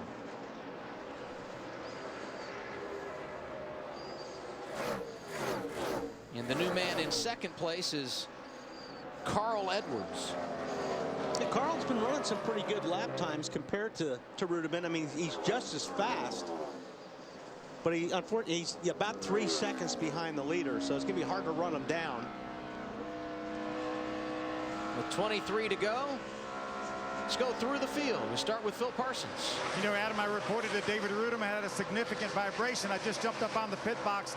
Crew chief Rodney Childers said he thought maybe that was low air pressure when they put these tires on. As the air pressure builds up, that vibration goes away. David has not mentioned it since that initial time, Matt. Carl Edwards runs in the second position, trying to end a long winless streak, not only for himself, but get his owner, Jack Roush. Roush Fenway Racing, a victory here in Chicagoland. Says the car is down on the nose and really good on the throttle, Marty. Well, Matt, we talked about how Jeff Gordon wants to focus on wins. Currently, they have 0. They want bonus points for the chase. But this will be, yet again, another solid top 5 if Gordon can finish here. In fact, his 5th straight top 5, their best streak of the season, Ralph. Marty, they made a half-round adjustment on the track bar. They went up on that track bar, and now the car is just too loose for Clint Boyer to get up there and challenge Jeff Gordon, Edwards, or Rudeman, for that matter, Matt. The goal going in was to capitalize on the pole with a victory. Another one for Daytona 500 champion Jamie McMurray in the 1 car. But what they have done is turned in a solid performance. You look back to last year. He's working on his 5th top 5 finish, guys, this season. He only had 1 in all of 2009. In Countdown to Green earlier tonight, Larry McReynolds said the trend here, multiple cautions late. Right now it's green, and race leader David Rudeman hopes it stays that way. I'm telling. No, I'm not doing it. Inside of 20 laps to go in the lifelock.com 400 from Chicagoland Speedway. David Rudeman continues to lead. His advantage over second place Carl Edwards, 2 seconds. The 99 is on the move. Fan, let's check in with Larry McReynolds and get the rankings of tonight's fastest pit crew. What do you got, Larry? Adam, it was kind of a tough choice because these guys have been pretty flawless on pit road tonight. My number one pick would be that Rodney Childers number 00. Get them about another 14 laps. They'll get their second win. Of course, their first win was that rain short win at Charlotte Motor Speedway last May. In the second position, how about Bob Osborne at 99 team? They only have one top 5 finish this year. That was back at Richmond when they finished 5th. And Shane Wilson in that 33 group, if they can hold on in the 4th position for about 14 more laps, they will leave here in the top 12. Thank you, Larry. And fans, your vote counts each week, so be sure to text the car number to 2258 for the pit crew you think is the fastest and most valuable. The AT&T Fastest Pit Crew of the Year Award, brought to you by AT&T, the nation's fastest 3G network. You know, Edwards is catching them a little bit, and I think a lot of it has to do with these guys are trying to stay on the lead lap. Yeah. Some of these cars that Rudiman is coming on. Now, when Edwards get to those guys, they don't have as much trouble because they're already a lap or 2 down. But they're going to fight the leader, and that sometimes a little bit is what, you know, all Edwards needs. He's picking off a 10th or 2 every single lap. And another thing is, these guys that he's coming up the lap, the 78 car, the 2 car of Kurt Busch, they're not used to David Ruderman leading. Okay, they think David Ruderman's just coming. They're not sure he's a, you know, I know the spotters are saying he's a leader, but they're not used to this guy leading. And I'm going to say something. I'm going to give their pit crew, I loved what Larry just said, some of that. I'm going to give these guys, Ruderman's pit crew, a huge shout out, because when you get in this position for the first time, and really this is one of the first times that Ruderman's had a shot at really winning a race like this, you got to perform under pressure. These guys, you know, the pit crew's not been in this position any more than Ruderman has. So the whole team is in this position, and they all kind of rose to the occasion. Shout out to the pit crew on that stop. Talk about scary moments. Ruderman trying to put Regan Smith a lap down, and Smith touches the wall. That's you don't want to see that. You know what I mean? No, you don't. David's turning left. He's not paying any attention to what that 78 car is doing. And Ruderman's now gone around Kurt Busch, who is now 2 laps down to the leader. And you know, and Smith, he's running in the 19th spot. Yeah. So like I said, these guys are running as hard as they can to try to stay on that lead lap. Some interesting names inside the top 10 tonight. Talk about Ruderman, talk about Carl Edwards. You know, Clint Boyer needs to be there. McMurray has done a solid job all night. And Denny Hamlin now just starting to surface. He's 8th in the late going. Yeah. He's 8th with 10 laps to go, you know, and that's not a characteristic that you see from the Gibbs team. These guys are leading this thing with 8 or 10 laps to go. How sideways was that 00 car? That's what I thought. It looked like he got a little sideways off the floor. Which shows he's just still driving the wheels off of it. He's still sideways right there. He is still driving. He knows he's got to make some time because he knows they're telling him, just like Wally's been talking about Carl's there. They're telling him that, you know, you slip a little bit, Carl's going to be on you. And we've seen Carl, what he'll do on the last lap. He'll just run it in next to the wall and stand on it wide open to win a race. The last time around, 1.8 seconds was the advantage for David Ruderman. It's up to 2.1 as you see the distance from first back to second, Carl Edwards. It's going to be really, really hard to run that down unless you get stuck behind a slower car. I mean, you can lose a half a second in one corner if you get into some traffic and it doesn't work out for you. See how the 78 lays down for the 99. Ruderman didn't have it that easy. Ruderman, and that's a perfect example of what Wally was talking about. How the leader laps the car. Well, now he's already a lap down. He's got nothing to lose by letting the second place guy go. And you see that so many times. And that's the most frustrating thing when you're leading and you're like, man, I need to get 4 cars in between me. And the 4 cars in between you and the second place guy, just pull over and let the second place guy go. 7 laps to go at Chicago. David Ruderman, not a big part of the conversation throughout the weekend here at Chicago, but he has been very good tonight. Started in the 7th position, stayed in the top 10 all evening long, and as the race lead, as he sees 6 laps to go.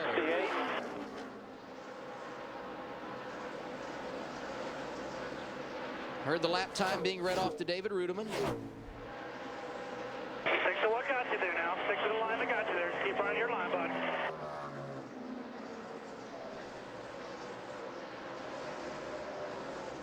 And this is the busiest time for a guy like Ruderman. There's 1,000 things going through this guy's head right now. 5 to go at the line. trying to focus. He's looking in the mirror. I'll guarantee you he's looking in the mirror half the lap. Trying to make sure that 99 car doesn't get any bigger in the mirror than it is right now. And he's stretching it now. He's up to just over 2 seconds on Carl Edwards. Clear by half a straightaway. And that's what you want to hear. you want to hear from your spotter and your guys that, you know, you're leaving them. Plenty of room. No pressure. And I'm going to tell you, these guys have worked hard. You look at Truex, you look at Ruderman, you look at Michael Waltrip Racing and what they've built. You know, and I think when they won that first race, you know, everybody said it's a rain-shortened race. He was a 14th or 15th place car. I don't care. It's still a W in the column. When it's all said and done. Inside, 12 car inside, still there. Still there inside. And I don't think a lot of people begrudged him that because he had run like this in the past. He just hadn't been able to close. But tonight these guys are closing. But it's a better win when you earn it. Like, not that he didn't earn Charlotte, but you know what I'm saying. I mean, they worked for it, they earned it, and they beat everybody on the racetrack to the finish. Yeah, he'll have 2 wins. He'll have the first win that he had at Charlotte. I won a rain-shortened race one time 100 years ago. And you'll have that win, but you also have what you consider this is a win. Yeah. And this is the kind of wins that David has put up in his career. No matter what he's driven, he's won races in it. And this is just vindication for him to say, hey, I am a Cup winner. I can do this. Ruderman closing on more lap traffic. It will be 2 to go at the line. Larry? Hey, guys, how about David Ruderman leading this race with 2 laps to go? Just about 2 weeks ago, he signed a 3-year contract extension with Michael Waltrip Racing. He's capping it off here tonight, boys. Sometimes a little job security will give you exactly what you need when you head to the racetrack on the weekend. David Ruderman did not want to see a caution late in this race, and once he takes the white flag, it will be one more time around. White flag right here. He's 30 back. Man. You say, how far was he back? 30 back. I don't think he's quite 30 back. He's off about 29, but that's okay. That's all right, man. Tell him what you want to hear on the last lap. Tell him whatever. This is where we need an in-car camera. I'd like to see the expression on his face right here because he's got to just be so excited. It's been 42 races since the aforementioned rain-shortened victory at Charlotte. That's incredible. David Ruderman wins at Chicago. Great run by Edwards also, but incredible run by Ruderman. Yeah, you see a lot of these guys needed these runs. Guys like Boyer and Kane, McMurray. I mean, these guys really needed good finishes, and they got them tonight. Burton finishes the deal for the 2nd week in a row, coming home in the top 10. Good run from Menard, top 10. Nice run. Reagan got a good run. I can't believe Kansas finished 13th. Every time I looked at the scoring board, he was way back there in the 20s, and that guy just kept plugging. Just solid. Let's hear from the winning crew chief, down to Phil Parsons. Rodney Childers, how about win number 2? Now, this one had no rain involved. This was the full distance, 400 miles, baby. I don't even know what to say, really. These guys did a hell of a job and brought a good car here, and I don't even know what to say. You guys did a great job here. You had flawless pit work. Had a little bit of a scare when you talked about a vibration, but you told me you thought that was just low air pressure. Yeah, it went away after a few laps, and TRD did a really good job. And sorry I'm so emotional, but really wanted this for David. You know, he wanted to win one on his own, and ever since we won that deal in Charlotte, he really wanted to do it on his own. So, you know, this one's for him, and everybody at TRD did a really good job. It's nice to have Tom's on the car, everybody at Aaron's, and man, I don't know what to say. I'd like to say hey to my wife and kids at home. Rodney, by the way, he didn't do it by himself, buddy. Yeah. Back to you, Adam. Hey, I'm gonna tell you, man. He said, "I don't know what to say." That said it all. Yeah, no kidding. That said it all. The quiver in his voice and the emotion said it all. That's what a win means, man. That's incredible. Nothing like the emotion of a victory in the Sprint Cup Series. We'll celebrate with Ruderman when we return. You're watching NASCAR on TNT. NASCAR Sprint Cup Racing from Chicago on TNT is brought to you by the Home Depot. More saving, more doing. That's the power of the Home Depot. By Aflac. We've got you under our wing. by Sprint, proud sponsor of the NASCAR Sprint Cup Series. By McDonald's, I'm loving it. By Coca-Cola, open a Coke and enjoy the race. And by Toyota. Second Sprint Cup Series win in the career for David Rudeman, and I'm sure he's ready to celebrate. Let's go to Victory Lane and Ralph Shaheen. Oh, I can tell you right now, this is going to be a very, very wet Victory Lane. Look at that. David is out of the car. We're going to wait for him to get down. Hey, congratulations. You know, you were really wet the last time you won, but that was because of rain. That's a great Gatorade shower there. You earned this one. How good does that feel? Oh, man, first of all, I got to thank the fans and everybody at Michael Waltrip Racing. And everybody did such a great job today. Toyota Racing Development, having Tums on the car this weekend. It's just been a great weekend, man. I tell you, I don't even know what to say. It's probably the lamest burnout I've ever seen at this racetrack. I was tearing up pretty bad. So thank all my guys. Everybody did a great job. And, you know, no rain tonight. We earned this one. Nobody gave it to us, and that feels really good. David, this team, Michael Waltrip Racing in general, really ran good tonight. Your teammate Martin Truex put on a good performance early on today. What is going on with this organization? What has made the difference and brought you guys to the front? Well, I mean, it's just every one of these guys you see behind you that work on this car, and the guys at the fab shop, you know, Toyota and Toyota Racing Development has given us some great horsepower tonight, just phenomenal horsepower.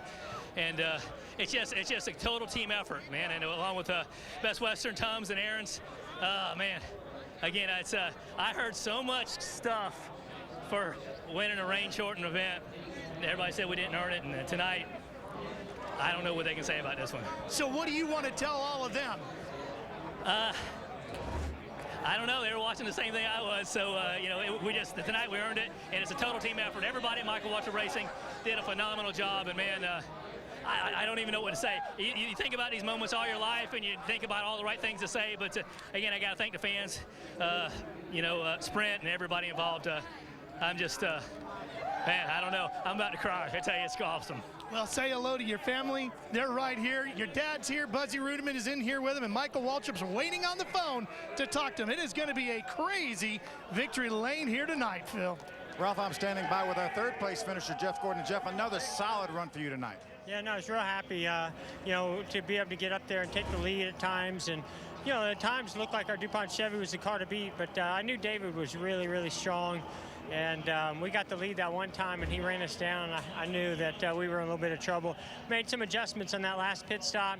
Unfortunately, it didn't go the right way for us, so, you know, we fell back to third. But we're trying some new and different things, you know, trying to get to Victory Lane, trying to get ourselves ready for the chase. So, you know, to come out of here with a third-place finish and have a solid car like that all night is something that we're all very happy with. And I'm sure the guys made you aware of the fact that Kevin Harvick, our point leader, had trouble. I had no idea. I saw that we got by him. You know, right now, it's more about the wins and those bonus points than anything else. We're pretty solid in the points, you know, and I mean, you can never be solid enough, so happy to make some gains there. But it's all about the wins for us, you know, until we get in that chase. Enjoy your week off. I'm looking forward to that. Can't wait to get home to Ingrid and Ella. All right, thank you, Jeff. Thank you. Another solid run for Jeff Gordon, but not the result he wanted. He wants victories. David Rudeman, the man that grabbed it here tonight. It may have been a sorry burnout, but the result's still the same. Nothing like the emotion from a man who hasn't been there in a while. Much, much more coming from Chicago when we return on TNT.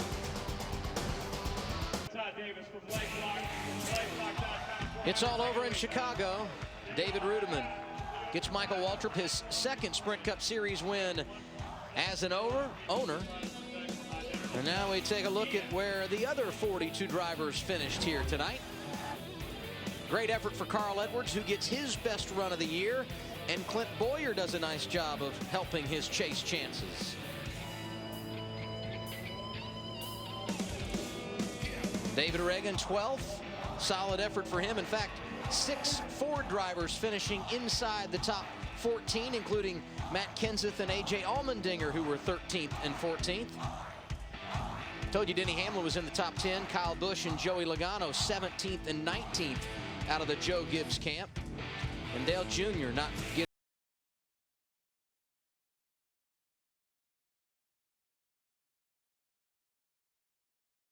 time champion. He ends up 25th. Harvick, the point leader, 34th tonight, and Greg Biffle right behind him. Matt Yoakum with a runner-up after the race. What a momentum-building run for the 99 team and Carl Edwards. A lot of positives tonight for you and this team. What's the biggest?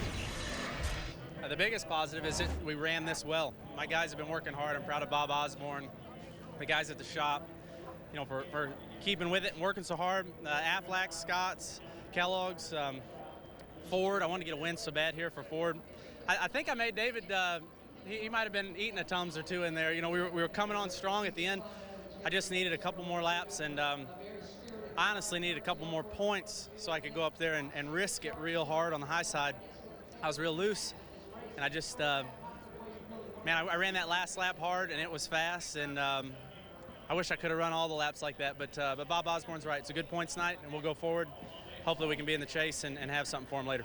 Solid night in Chicago, their second top 5 finish of 2010. Clint Boyer, you did exactly what you needed to do. You needed a good, solid run here to make some ground up in that chase. Yeah, absolutely. It felt good. You know, our car was good all weekend long. Cheerios, Hamburger Helper Chevrolet, we unloaded a good car, and that's exactly what we got to do to get ourselves back in this chase hunt. And, you know, I know there's still 7 races to go, but to get that monkey off your back, you know, it seems like we have fast race cars and we can't get to finish. So to finally get to finish, the caution didn't come out. Nothing crazy happened at the end. It felt good. How about your teammate Kevin Harvick had some sort of a fuel pump issue? Was that any concern for you guys? I just found out. Nobody told me, so I guess it wasn't a concern to the boys up on the box anyway, but that's a bummer. You know, you hate to see mechanical failures like that, but you know, I tell you, the guys in the engine shop do a good job, and I'm sure they have the problem fixed. All right, buddy. Good run. Thank you, man. So as Clint Boyer pointed out, a very solid points night here this evening as he jumps into the chase. Dale Earnhardt Jr. goes out, and still a lot to be unfolded over the course of the next 7 weeks as we get set for the chase. Yeah, and we're going to be watching because we're not doing this anymore. This is our last race, and it was a great race. And you got to. There is a lot that'll play out over the next few weeks. When you look at it to get down to the chase, these guys are grinding right now. You talk about Boyer, you talk about the 9 car of Casey Kane. These guys trying to get into the points, into that chase. They're just grinding. They got to knock these races out. This was a big race for a lot of people. It didn't really hurt the 29 car. It doesn't really hurt the 48 car. Those guys are in. They're not worried about it. They had bad races, but these other guys got to grind it out. David Rudiman's got 10 bonus points, and he took a step closer to getting in the chase and being able to use them. Well, like I said, I think it's real important for these guys because wins matter right now. And we talked about earlier, it's not so much about being in the chase, because it's one thing being in the chase, but winning the championship is tough. And a lot of these guys aren't at that level. So I think the win column is really important. These guys did a great job tonight. They earned it. Yeah, they did. No doubt about it. A solid effort for David Rudiman, who gets the victory here tonight. And now we get more post-race reaction from pit road. And what a night for our pole sitter, Jimmy McMurray. Now, we joked off Kramer at our interview back in the countdown to green. You said, watch, I'm going to be going to the top, and you certainly did. Judging by the right side, you spent a lot of time up top. Yeah, I worked really hard to make our car work on the bottom and never really went to the top, but when they dropped the green flag, our car was just a lot tighter than it had been in all of practice. So really good run, though, for our McDonald's Chevrolet. I thought the first half of the race we had one of the best cars, if not the best, us in the 48. And when Jimmy got in this pit road and then got caught up in that accident, I thought we'd have a legitimate shot to win, but David Rudiman and Jeff Gordon came on there at the end, and it's cool to see David Rudiman win. It's a very deserving driver, and that will be a popular win, I think, among all the guys here in the garage. You did say, what a nice win for a nice guy, but a great run for you and this team. And Bono, your crew chief, said, 7 more of these top 5 finishes, you're in the chase. This team continues to evolve and continues to improve as the season wears on. Yeah, I mean, our cars certainly have enough speed to, I feel like we're a car that should be in the chase. We already have a win, and we seem to run well enough, but I'm going to let Bono worry about that, because every time I pay attention to points, something bad happens. So it's really cool to get good runs like this, especially with the McDonald's car here in Chicago. We had all kinds of McDonald's folks here tonight, so it was a good win. I got to say hi to Johnny Morris. He sent me a text message last night, and he's in Wyoming, and he sent it from a random cell number. So, hey, Johnny. All right, 5th place finish tonight for Jimmy McMurray. Pole sitter backed up a solid night. Unofficial standings after 19 races. Harvick still leads. Gordon, Johnson, Hamlin all in good position. Kurt Busch as well. Jeff Burton moves up a spot to 7th. Good for him.